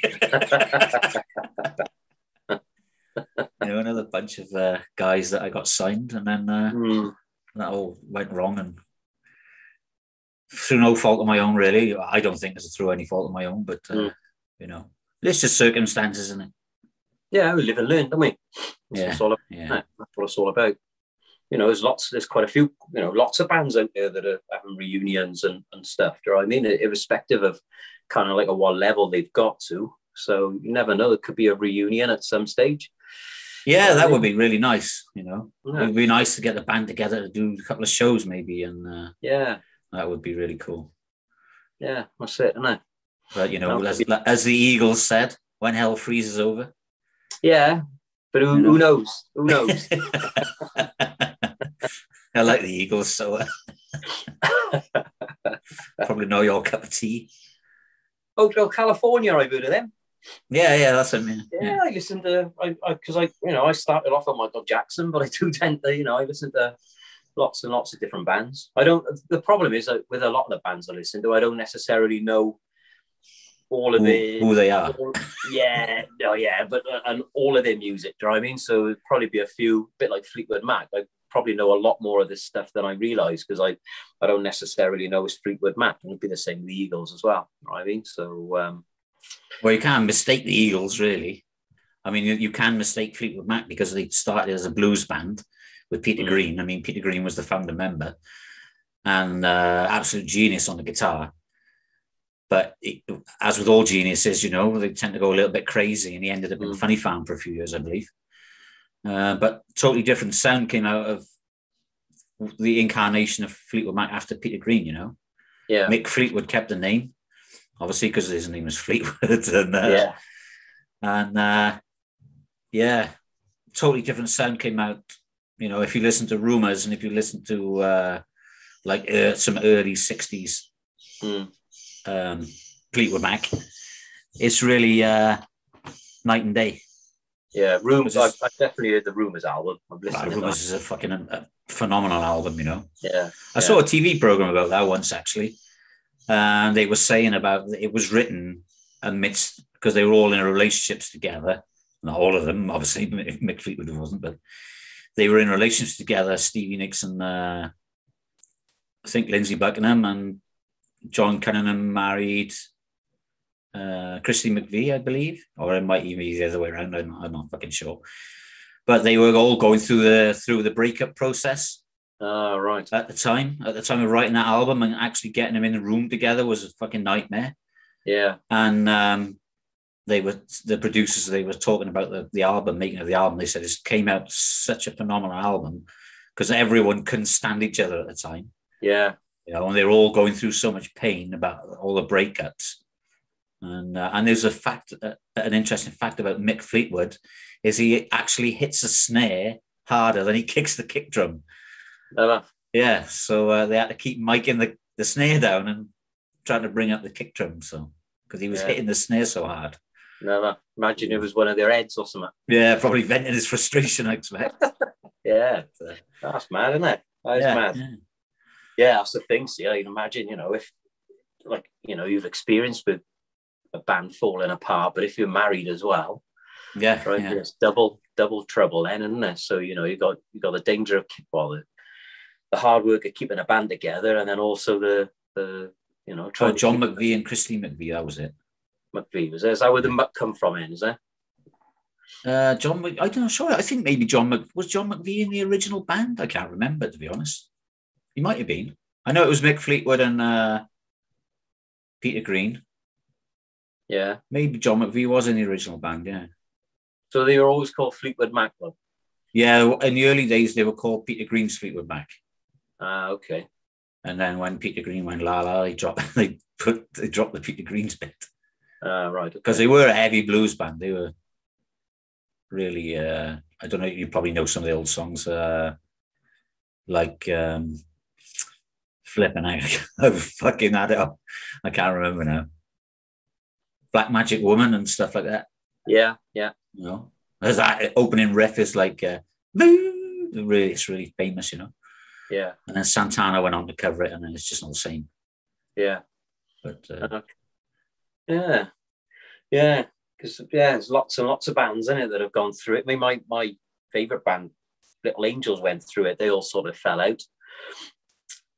Can't even remember what they sort of fell out over, really.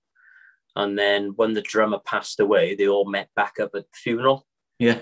They sort of rekindled their relationships then, but they'd sort of like been apart. I think like 95 probably till 2012, I think it was. Okay. And they had not spoken to each other. The two of the brothers were in the band, and they'd sort of like had some success in other bands that they'd set up. Yeah. But pretty much none of them spoke to each other for all those years, which, they were mega good mates, they like a bit like the 9 to 5s, traveling in in vans, living with each other in a van, showering in the car park, or whatever you needed to do. And they did the same. And then as soon as they got successful, I was kind of like when it all went pear-shaped, really. And, they had a platinum album. And we weren't so lucky that. Yeah, that's it. I know. But yeah, the 9 to 5 stuff, I've had a good listen to it, and some good stuff. I got to be honest, I like it. Yeah, good stuff. No, it's not shit, No, it's really good. The first album is a bit overproduced, but I took it to the record company when it was being for the first sort of test run after we made, because when I got the original stuff, it was really raw. It was more punky, And then we got a producer in that just like really cleaned it up, and it was too overproduced. I believe it lost that edge, especially the title song "Wake Up" was really punky. And when I took it to the record company, they were like, "What the fucking hell is this? This is not what we wanted." Yeah, and I had to go back and tell the producer that it was crap. And he had a fit. He had a meltdown, saying, "If you tell me my work is crap, I'm going to walk out of the studio." And it's like, well, I'm fucking paying for it, Yeah. And because he'd been producing bands like Kay's Choice, and he did some work with U2 for a single, and he did some work with the Manic Street Preachers, doing some television stuff for him. And so he'd worked with a lot of big bands. And when I told him I thought it was shit, he had a bit of a wobble. Yeah. And the owner of the studio had to calm him down a bit. But like I said, at the end of the day, I was fucking paying for it. And if it's not right, it's not right, Well, and that's the thing. Like, as a producer, you got to realise different bands want different sounds anyway, haven't he? So yeah. He's a bit arrogant, really, to think that he couldn't produce crap, isn't he? Yeah. It wasn't crap, but it was just too yeah. soft, you know. Yeah. But for the sound that we were trying to achieve, it came out a good album, to be honest. It's still a nice album, but it just didn't carry that edge through that we wanted. Yeah. So yeah. Well, I noticed somebody had commented on in the Chopsy lot. I can't remember who it was, but he said it's still a really good album. Yeah, and he still listens to it. I don't know who it was, whether it was a friend or what. Yeah, you know what I mean? Yeah. He's obviously a member of the Chopsy lot. What do you mean? Somebody actually commented other than Neil? Yeah. So Neil comments all the time, which is awesome, and more of that. And Rob does as well, because obviously me and Rob, your mate Rob, we had an argument over a Hand of Dimes because he said they're a dad's band or something. Yeah. Rob McCourtney, he gets a shout out then. Yeah, right. Yeah, dad's band. But they're pretty much the only guys, really. A couple of other people have sort of done a couple of comments, and as a result, hopefully we'll have a few guests from some of those comments as well. So I'm trying to set that up on some future podcasts. But yeah, people aren't chopsing, are they? No, they're not. No, but I've got some bad news for Rob, actually. I mean, I did post it in the group. I did reach out to Mike Peters because he said about Mike Peters coming on, and that's Mike Peters from The Alarm, from 68 Guns fame. I don't know if you remember the song 68 Guns. No, I've never heard of The Alarm, I've got to be honest. That's sacrilege. But I did reach out to Mike Peters' management, and they did actually say he's too busy to come on at the moment. So maybe we can get him in the future. Yeah, it's not a no, is it? It's not a no, and it was actually one of the first emails I got back from the people that I've reached out to. And I did reach out to Gene Simmons from Kiss. He said no. My God. And Brian May said not at this time because he's too busy. So he actually may. Have me in the future. And we've got some interesting guests coming up. Actually, we've got some and we've got some decent guests coming up at the end of the year that are busy with stuff, and they've said they'll come on at the end of the year to do some promo. Okay, so that's really good. But I don't know if you want to say who we got coming up. I think we ought to tell them definitely the one guest, because it's completely different to who we've interviewed previously. Okay. So I think that it's actually two guests then. Yeah, so we've already I posted about Pete Malley coming on. Oh yeah. And we've already interviewed Pete, and I really enjoyed that because I know him really well, and it was really nice catching up with him actually. So I thoroughly enjoyed that. So he's obviously a bit different to who we've interviewed previously. Yeah. And then I think you ought to announce perhaps the bodybuilder. Because I think David Johnston, I forgot we've got these people already recorded actually. Yeah, so I found the David Johnston one. I didn't really say a lot during that interview. I was kind of like, well, neither of us did. We couldn't get a word in. No, but I was interested in what he had to say because what he'd been through, and we've sort of like touched on mental health, and a lot of what he was discussing was mental health, which I found that really, really interesting. So that was a really good, a very good one coming up as well. Yeah. And then we've got some guests coming on that we've got in the diary. Yeah, that's right. Yeah, which is really cool actually. I mean, one of them is from a band from when I was a kid. I actually saw them on the Tube in 1984, I think it was, singing a song called Stack Attack. Okay. So they're a band, it's a singer from a band. He was actually the singer then, but they're actually leading on to that. They're another band that fell out and went through a lot of trials and tribulations, and people wanted the name, and certain band members thought they deserved the name because they started the band. And even though he was there pretty much from the beginning, they wouldn't let him use the name, even though he was the singer, and the band is Wrathchild, and they had an album called Stack Attack. And they really went through the mill. Another band that we're getting on went through the mill with split ups as well. And we're getting Rob Weir on from Tigers of Pantang. Yeah. Which could be quite interesting. That's right, yeah. And we've got a band, can we call them a band? That stood the test of time? They're not really a band, are they? Yeah, I think they are. I think they're yeah, because they bring in they play live, don't they? So they bring in musicians, don't they, to play their music, don't they? I suppose, yeah. So yeah, I would say they're perhaps a group rather than a band, maybe. Well, what's the difference between a group and a band? I don't know. I'll look it up and I'll tell you next time. I think they're a group. They're a couple. I don't. Well, they're not a couple. They're brothers, I believe. But yeah, they are brothers. Yeah. I think a band. I think in a band they all play instruments and they support themselves. In a group, maybe they have background music or whatever you call it, supporting them. Yeah, like Bucks Fizz.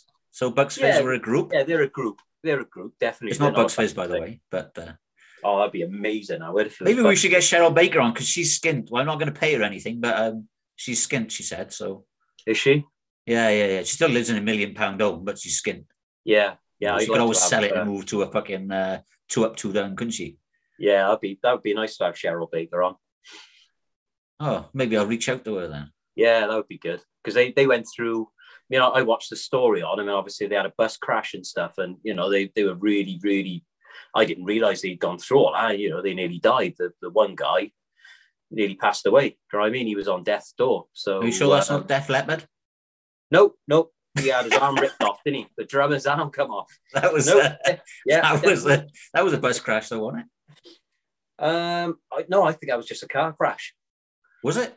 Yeah, and I think he got thrown from the car. Yeah. The seatbelt caught his arm, didn't it? And ripped his arm off. Oh, okay. Seatbelts are fucking dangerous, man. I know they are, yeah. I actually posted a post on Twitter this weekend, and it said 90% of all car accidents, actually said 90% of deaths, oh, I can't fucking remember now. 90% of deaths in car accidents are not caused by people not wearing seatbelts. No, of course, by dickheads running into each other, probably. Exactly. So it's not wearing a seatbelt, is it? It was one of these silly facts I thought up in the middle of the night. Yeah. When my insomnia was kicking in, and I thought, I know where I can post. I don't know where the fuck it came from. It just came from the back of my head somewhere. But but anyway, we were talking about our guests coming up. Oh, actually, Metallica. They got killed in a bus crash. Well, not all of them, but one of them did. Yeah, right. I was going to say. Yeah, the guitar player, I believe, the original guitar player, and he was the main songwriter, and he got killed in the bus crash. They were on tour in some icy country somewhere, and it went off the road. I believe, anyway. Yeah. It was it was definitely Bucks Fizz. I remember watching it at Christmas. There was something that come on in the 80s. Anyway, I don't know. I'm hooked on Bucks Fizz now, aren't I? I could just see her skirts being ripped off. That's what it is. My head's gone now. But bad. Well, she was on Record Breakers, wasn't she, for a while? Yeah, with Rod L. And no, Roy someone. Or was it Rod L? Roy Castle. Yeah, it's the same person. Just the one had an emu on his arm. Well, one had his hand up a bird's ass, and the other one played a trumpet. That's right, yeah. But she used to say, when she got excited, she used to fart all the time. Did she? Yeah, so maybe it's not a good idea to get her on the podcast. I thought that'd be quite funny, wouldn't it? At least we have somebody to blame instead of blaming the dog.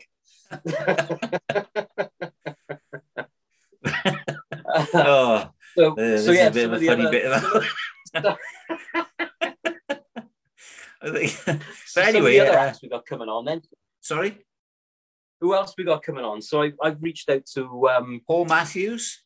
Yeah, to a couple of local bands. So there's a local band called Who Knows Diddley. They're touring with a band called Battle Axe. So Paul's going to come on and have a chat about that. So that'll be good. Okay. I thought it was when you sent me the text, I thought you meant Dave Matthews. I thought, Dave Matthews band, they're really big. And but no, it was Bernard Matthews' son. So Paul Matthews is coming on. Yeah, so Paul's coming on. He's not bringing any turkeys, is he? No, he's not. No, definitely not. No. And then we've got Rob Reese, who's going to come on as well. So Rob's in a band called Autumn Killers. Also right, okay, yeah. Local band to me. Are they local? And Rob, they're doing well then. Yeah, they're doing all right. Yeah, they're actually on one of the smaller stages of Planet Rockstock this year, I believe, Autumn Killers. Obviously, Robert did tell us about that. I'm sure they're on there. Okay. And they've got some gigs coming up, so I need to go and check them out. I haven't got a date for them. No, I'm waiting for Rob to come back. He's having a chat with one of his band members, and I think it's probably going to be him and maybe his bassist or guitarist are going to come on. Oh, right. Okay, cool. But I'd seen him when he was in his previous band, which was called Reese, and they were supporting the Soap Girls. So that was a really, really messy night for me. Oh. So, but they were really good, really, really good. I did like them. So, they've got EPs out and stuff, both of them. Yeah. So they'll be able to tell us about that. Yeah. And then obviously we're going to get Cousin Neil on as well. Cousin Neil. He might fit in with the next people I'm going to announce, actually. Yeah. Because they're all bald. Yes. Right said Fred. Right said Fred coming on. And I would say Neil is probably quite deeply dippy. As well. Probably. He's definitely not too sexy for his shirt, though. You might be. So yeah, I'm well excited about Right Said Fred, and I got to be honest, I've been going around the house singing Deeply Dipply all the time as well. Yeah, so yeah. Well, I got in touch with them really because I follow them on Twitter, and I see a lot of their posts are very political, so they seem to be very politically driven. At the moment, even though their new single "Love Shines a Light on Me" is quite mellow. Their views seem quite political. They just started an account. There's a new platform called Local Place, I believe. Okay. And they just started a new account, and I've seen it on their Twitter feed, and it says that their interests are movies, music, and politics. So it could be quite an interesting conversation because I know nothing about politics. No, normally I mean I know a lot about music and movies. Yeah. But fuck all about politics. So yeah, I think it's going to be a laugh, actually. Yeah. I'm really looking forward to it. Yeah, I think they're going to be good fun. I reckon they're going to be a riot. I got to be honest. I think it's going to be a funny interview. Yeah, I think so too. I think we might actually even record that one without an intro and an exit. We might just start recording as we do on normal podcasts. And do it live? No. We're not doing it live. I've already told the management it's not live. So okay. But no, we'll just start off with like we normally start off with me and you. Yeah. We'll bring them in, or when they enter, because I'm going to send them the link half hour before the show. Yeah. And when they come in, and we'll just plow on through. I think that might be a good idea. Yeah, I think that'd be good. I think it might be a bit more funny. Yeah, well, and the thing is, they've experienced the music industry at a very, very high level as well. So yeah. Because they were massive. Everybody knows I'm Too Sexy, don't they? Every person on the planet probably. Yeah. Well, I just saw their latest Twitter saying they've had the royalty checks in, and thank you for that. So, well, if you think about it, I mean, I know, the song "Walking on Sunshine" by Katrina and the Waves. Yeah, they make just in royalties for that song every year. They make £1 million. No way.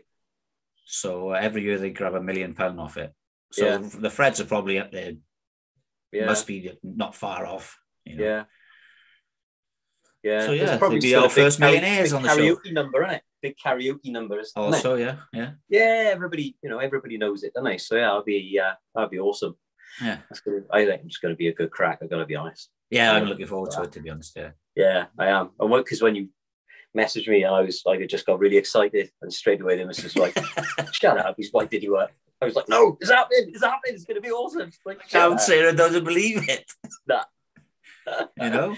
Yeah, I'm gonna bring her on, stick her head there so she can see him, so she believes us. She might scare him off. Before I bury it under the patio. You better not bring her on. She might have a moment and have a fan moment, Yeah, well, I was on about bringing her on because she was like an ex-Welsh archer.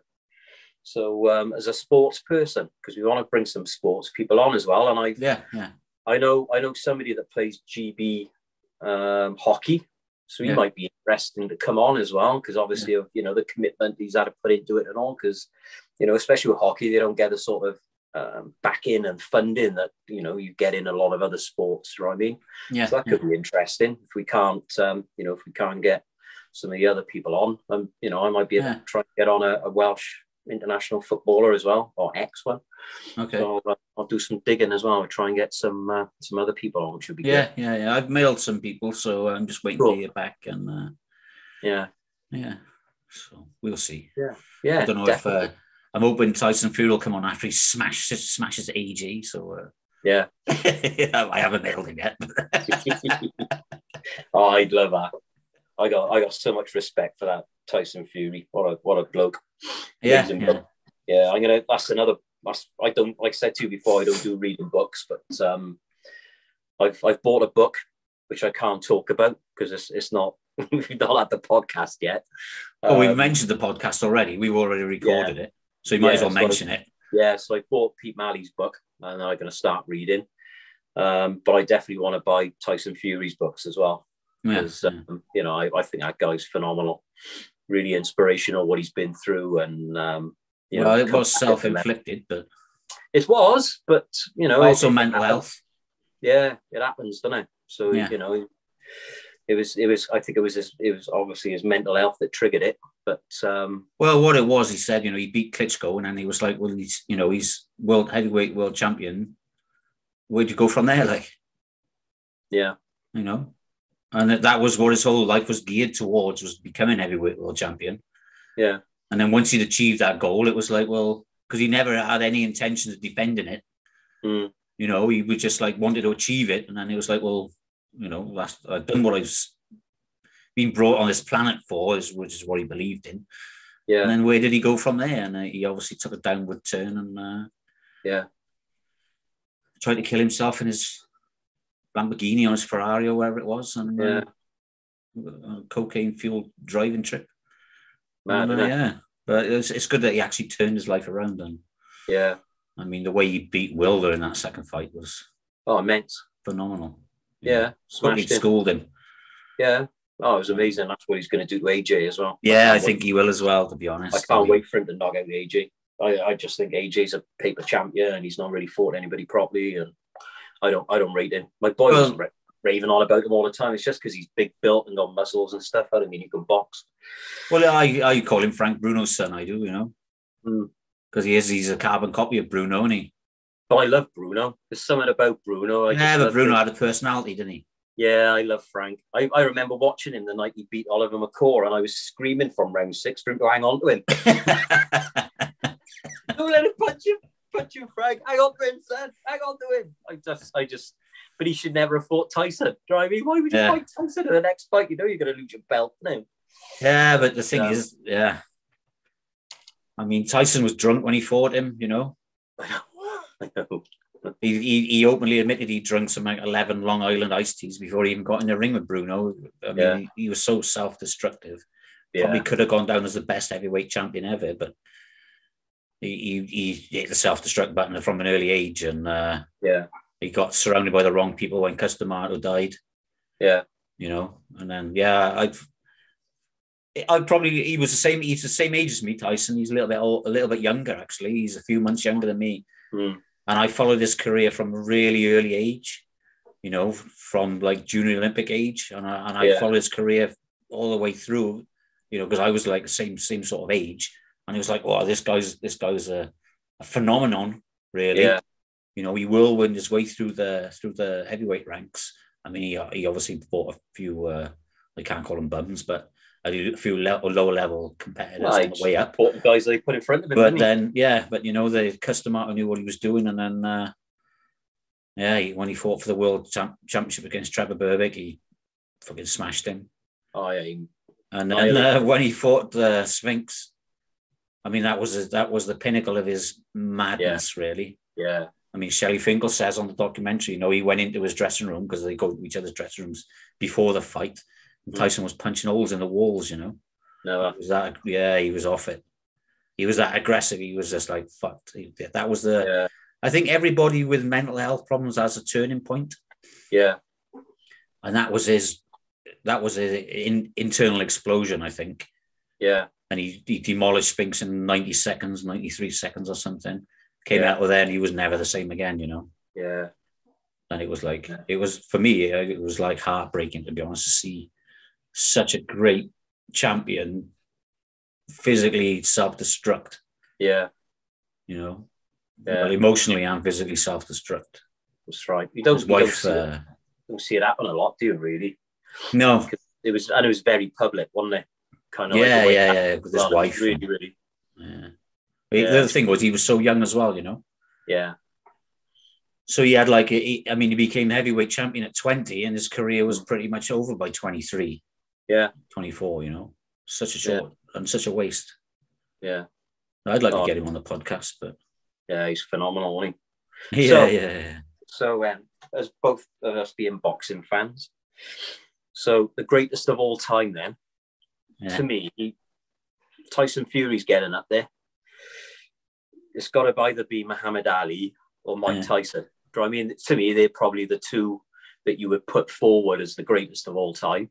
Yeah, but then you're considering heavyweights as going down as the greatest. I mean, they're obviously, there's other great fighters out there that, like Sugar Ray. I mean, I used to love Marvin Hagler, to be honest, and Sugar Ray Leonard, and I mean that's the era that I grew up in. I mean, I remember watching Ali when I was 8 or 9 years old, on the TV, willing him on to win, and Floyd Mayweather Jr. He's got to go down as one of the greatest. Yeah. But to me, Tyson could have been the greatest.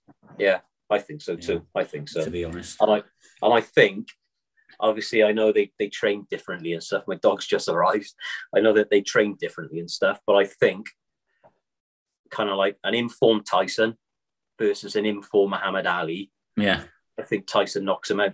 Personally, I know. Yeah, I think he would as well, to be honest. A lot of people probably, and even Tyson says he wouldn't. Tyson looks at Muhammad Ali and puts him on a pedestal. But I think Mike Tyson was that good when he was at his best. I think he knocks out Muhammad Ali for my money.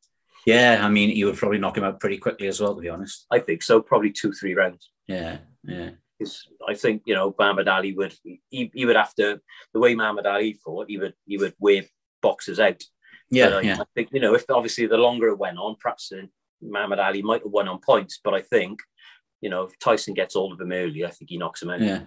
I mean, everybody says that Lennox Lewis, schooled Tyson, but Tyson was already gone, man. He was already past it. Yeah, definitely. He didn't have that edge anymore. He was, like I said, his career was so short, and it was not only cut short, but it was. In his head, it was so short as well, Yeah, that's right. Like I said, that Sphinx fight was his cracking point, I think. Yeah. And he was never the same again after that. No, that's when all his demons came to rest, and he was finished. Yeah, it's gutting, isn't it? It's gutting.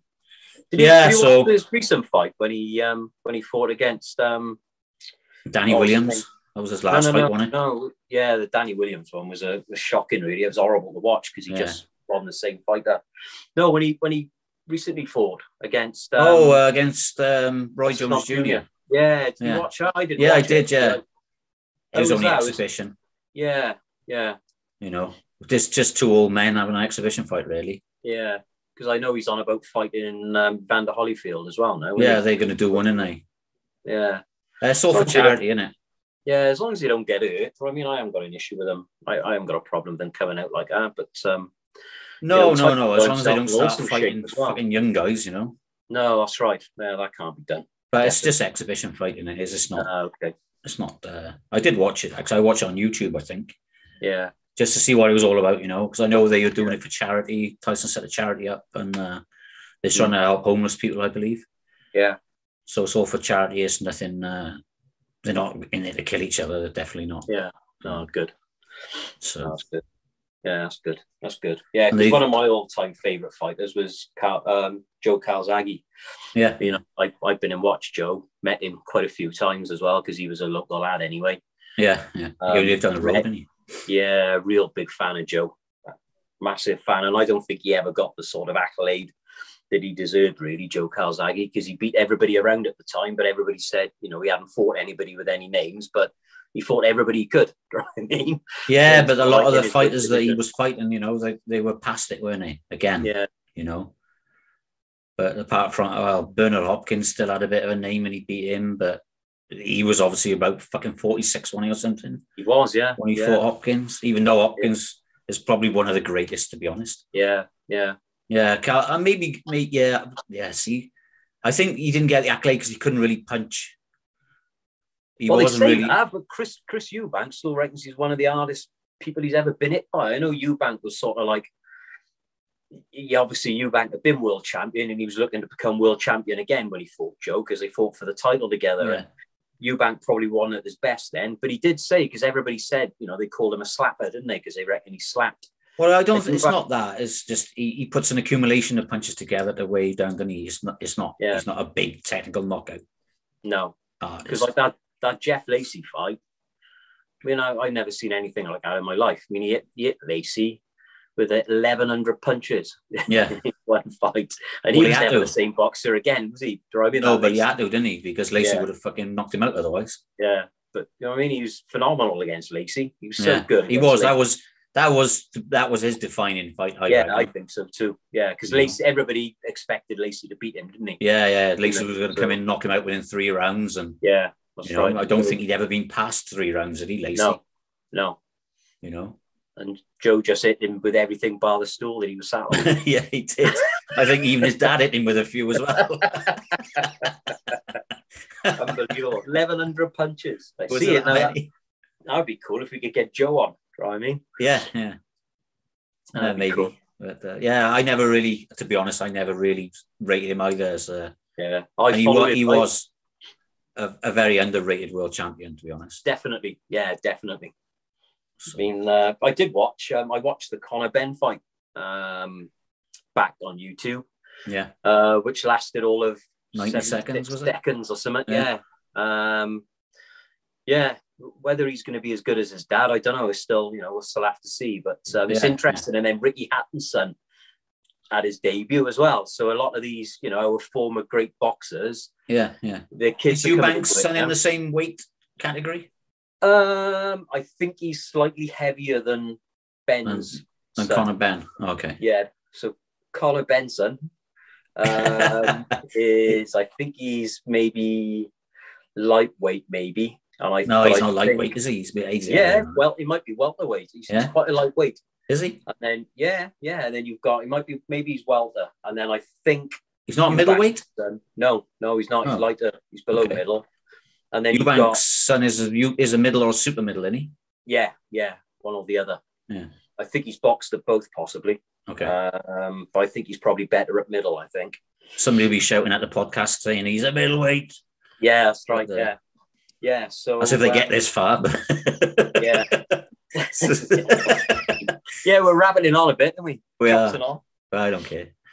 No. So, but yeah, I think because the British boxing scene is kind of like, in my eyes, has gone down. I remember, me and Siri only just got married, and it was always on terrestrial TV at that time, and we'd be over Sarah's mum and dad's house watching the likes of Ben and Eubank and Steve Collins. Yeah, middleweight as well.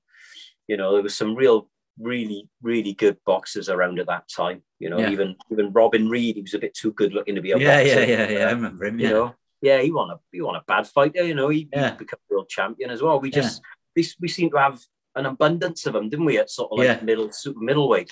Yeah. And then like you said, we followed Tyson. I did the same with Ricky Hatton. Only when he sort of become professional, but I followed Ricky all the way right up through his fights. Okay. I was a massive Ricky Hatton fan, even though he supports Man City. I last lied a bit. Do you know what I mean? Yeah. But he's another one who went off the rails with his own demons. Yeah. Yeah. Even he said that, didn't he? He struggled, didn't he, Ricky? Yeah. But and if you look at him now, he's huge, isn't he? He's proper ballooned up, Ricky Hatton, unfortunately. Yeah. Well, he was always struggling to make weight anyway, but another great fighter. Yeah, amazing. And then you had Prince Nazim. I used to like watching his stuff. Oh, I couldn't stand him. the new, I like watching Naz because he had the attitude. I like that. And then you had. I met him once. I met him in a fucking nightclub in Sheffield. I went to watch a snooker with. I was there to watch Mark Williams. Right. Because I used to work with one of his best mates, and Mark invited us. Well, Alan actually invited me to go up to Sheffield to watch him in the snooker in the World Championships, and then we went to a club in the evening, or in the night, and that fucking Nassim Ahmed was there with his bodyguards. Okay. You know, and I was quite big at the time, and he was just a little fucking wimp, really, convinced. Yeah, he was 8.5 stone. Yeah. I was like, and his bodyguards were fucking huge. Yeah. You know, they like make fucking 3 of us. Yeah. And I was like, I just couldn't get on with him. I liked him. I liked the attitude. I was a bit gutted when the Welsh boy fought him, and I knew he shouldn't have fought him because I knew he'd knock him out. Steve-O. He gave Nazim the World Championships shot. He was daft, really, letting him fight him because he was just too good for Steve-O. But I did like Nazim. But he was the same. He lost once, and I was kind of like, he didn't want any more after that, after Barrera, did he? Yeah, he got battered, didn't he? Oh, massively. Yeah, massively battered against Barrera. And that was the same. Nobody really gave Barrera a chance. They all expected Naz to knock him out. You know what I mean? He was kind of like a has-been. He was in his late 30s, and Naz was still up and coming and, still a young man. And, he took him, schooled him. Him to school. Well, Kevin Kelly, was it Kevin Kelly almost beat him? Yeah. I think it was Kevin Kelly. I think Kevin Kelly floored him, didn't he? And then he got back up, and that was a good fight, actually. It was, yeah. But that was the good thing with Naz. You knew he didn't have a particularly good jaw, but he could bang. Yeah. So, well, it's the same as that other fucking idiot that we mentioned on the podcast a couple of weeks ago. What was his name? Oh, fucking hell's his name? Same sort of guy, Khan. Oh, Amir Khan. Yeah, he's another one with a fucking glass jaw, and he can bang. He's quick, but I don't think he can bang like Naz. Could he? So I don't know. He can hit a bit, but I don't think he can hit quite as hard as Naz could. Naz had like freakish power for featherweight. Yeah. He did have freakish power. He was probably hitting like a blinking super middleweight, I expect. That's the thing with a lot of them, isn't there? Because he didn't look big on the top. All his power come from his legs. If you look at Naz's legs, really big, strong legs. Yeah. The thing is, all his power was coming. He had long arms, didn't he? Yeah, so probably came from way down. Yeah, that's right. Yeah, but well, I've enjoyed a bit of boxing. Yeah, I mean, I tell you who I used to really like as well. There was a really old fighter going back in the day. He was called Dave Boy Green, right? And funnily enough, I actually met him, but I was actually with you. You were a kid. We were all kids, and I was with your mum. We were in Poole at the time when you were living in Poole in Dorset. Yeah, and we were on the bus. I think we were coming from the pictures or going to the pictures. I think we went to watch Grease or something as kids, Yeah, and he was actually sat on the bus. No, and I recognized him. I must have only been about 10 or 11 or something like that, maybe not even that old. But I said, "Oh, there's Dave Boy Green over there." And your mum was like, "Who?" I said, "Oh, it's Dave Boy Green. He's going to be world champion one day." And he actually turned around and he went, "All right, mate." I was like, "Oh wow, fucking Dave Boy Green spoke to me as a kid, Yeah. And I just recognized him straight away on the bus, and I was like, I don't know what the fuck he was doing on the bus, mate, but yeah. But mad, isn't it? He never made it. No. So he was British champion, maybe, but was he? Yeah. What weight was he? Middleweight, I think. Okay. But yeah, you had Honeygun and you had a couple of other big fighters around at the time. Lloyd Honeygun, yeah.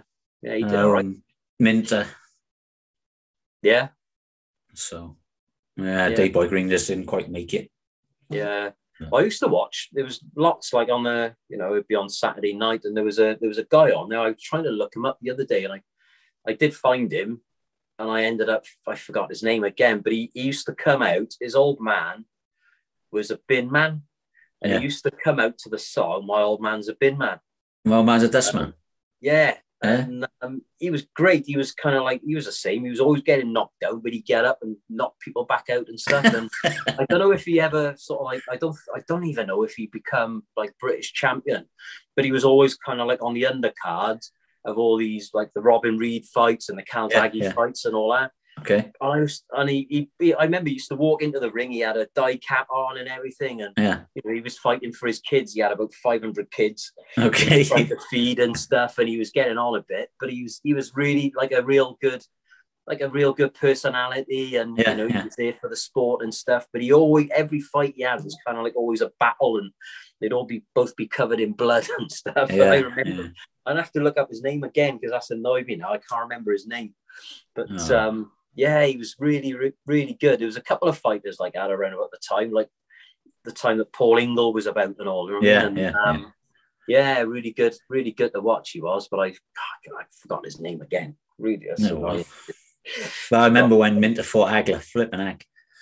I watched that on the telly when I was a kid, and then Agler obviously smashed him. Yeah. And then they were all fucking throwing coins and bottles and fucking us all into the ring. Yeah. That's a disgrace for boxing, that was. Yeah.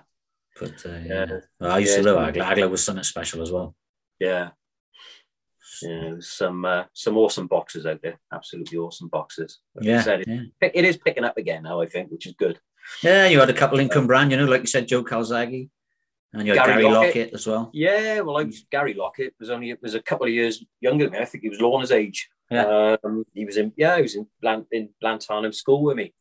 Didn't really know him as such, but obviously I knew he was an amateur boxer at the time, and then he made it big. And when I went and watched Joe Calzaghe in Cardiff, he fought on the undercard of Calzaghe. Yeah.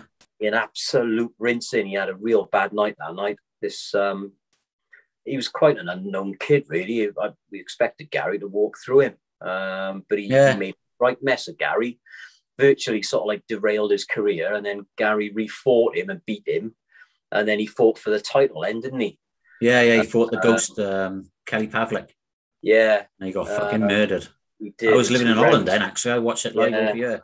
Yeah, I think Gary was probably afraid before he went in, to be honest. Yeah. I mean, I knew Gary. I used to go clubbing with him and stuff, Did you? Okay. Yeah. Because one of my best friends, Sean Stubby, Sean, his cousin Lee Carter had passed away last year, unfortunately, of cancer. And there used to be me, Lee Carter, because Lee Carter was Gary's best friend at the time. Okay. And we all used to hang around together, and we all used to go clubbing in Newport and stuff. And so I knew Gary. And I was like, I was really excited when he came on to fight Kelly Pavlik, but you could see he was afraid, man. He was. Yeah. That was a shame. Yeah. He'll tell you he wasn't afraid, but.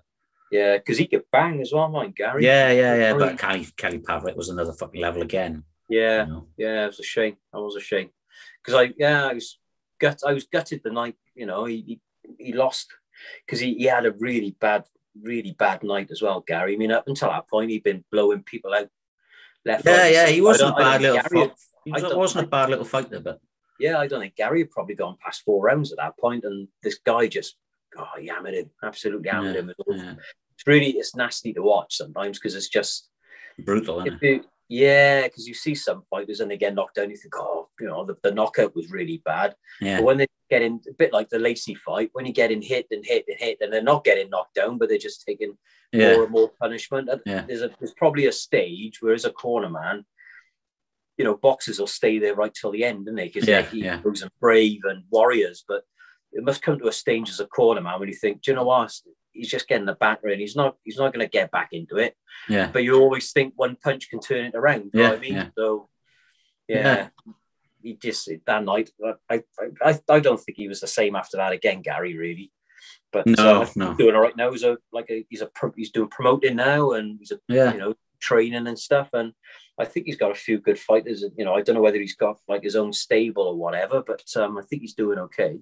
Yeah, I know he went into property for a while, didn't he? I don't know if he still does that. Yeah, he invested his money into property and became a landlord or whatever. And I know he's training now. I haven't spoken to him for a long time, actually. I did message him when Lee died. I actually spoke to Lee. Before Lee died, I spoke to him in the summer. Yeah. And then he died in January last year to see if they'd made anything up. And they hadn't really made up. He said, I haven't fucking spoken to him for years, Yeah. Which is another shame, people falling out because they were really close. Yeah. And then, I think he went to the funeral and maybe he was a bearer, maybe. But, they were really tight at one point. Yeah. That's a shame. Sad, isn't it? It's sad. Yeah, people falling out everywhere. It's fucking hell. Doesn't make doesn't make a fucking happy life, does it? No, I don't fall with anybody. I don't make friends. I was saying we just come from our mums now, so obviously we're allowed 6 people in the garden, so it's been lush. I had a lush morning, and that's why we're recording this so late, because I've been over there. Yeah. We had a wicked morning, talking to my mum and dad, obviously socially distanced, and we were on about I was telling my mum she needs to subscribe to YouTube and stuff. Oh right, yeah. As I said, we only got like 11 people. Oh, we got 13 now. 13, I know, I noticed. And then I was saying, it's like I haven't got any friends, but I got 487 friends on Facebook. I probably don't know half of them. Do you know what I mean? Yeah, I'm the same. Yeah, I got loads of friends on Facebook, and a lot of them have joined the group, but they don't really interact. And I don't know. Are they real friends? I mean, a lot of the fucking people I went to school with. I got 1 or 2 close friends on there, like Sean. Yeah. I don't really know if Sean's watched anything. Who else is on there? Got close friends of. I don't know. I got a few close friends on there, but I don't know. The only person I actually keep in touch with is the other people I keep in touch with is Paul and Sean. To be honest, for the rest, I mean, I used to keep in touch with Lee, but he, like I said, sadly passed away. Yeah. But for the rest, Paul McCarthy maybe. There's two Paul McCarthys on my page. One who sent in a question, and Sizzler is the other guy. He was also friends with Carter and Gary Lockett. At the time, we all used to run around together, a little posse of us. But Toby and that, I don't really talk to any of my Facebook friends, to be honest. Which is that's sort of like negates the point of Facebook, I suppose.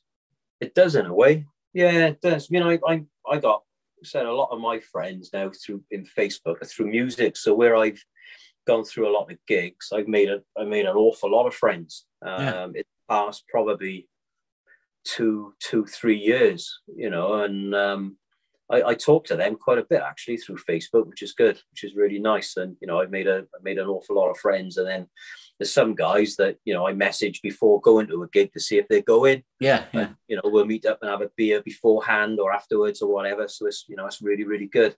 Yeah.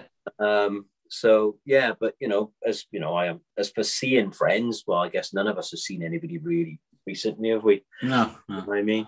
But Sean O'Reilly is one of my friends. I mean, maybe we can get him on one day, talk about his booking escapades, because he used to book quite a lot of gigs, and he was a DJ for Hill, Johnny Rotten's other band apart from the Sex Pistols. Okay. And he DJ'd them a couple of times. He was really big friends with the Damned. Yeah. And he put a few shows on for the Damned and that. He loves the Damned. He's like a fucking #1 fan, I think. Right, okay. I think that actually the real #1 fan, I can't remember his name now, but he's probably dead now. So Sean's gone up in the pecking order, probably. He's gone up one. But he's a damn nut, Sean is. So yeah, and he's done quite a lot of put a lot of gigs on. So that could be have good. A chat with him one day, have a bit of a laugh. Yeah, definitely. That sounds good. Oh, yeah, I'll tag him in the notes. See a shout out. Okay, mate. I'll let you carry on. Yeah, you better leave it there. It's gone on quite a while, I think. It's one, hasn't it? Chops and about nothing, really. Yeah, well, that's the idea, isn't it? Yeah. So, all right. I'm gonna. Oh, hang on a minute. Right, I'm gonna cut it off. Right, I'm gonna stop now, and I will say goodbye to everybody. And take care. Take care, people. Keep chops in, and we'll see you next time. Okay. Try, Dave. I better say ta-ra to you as well. Yep, ta-ra. Ta-ra.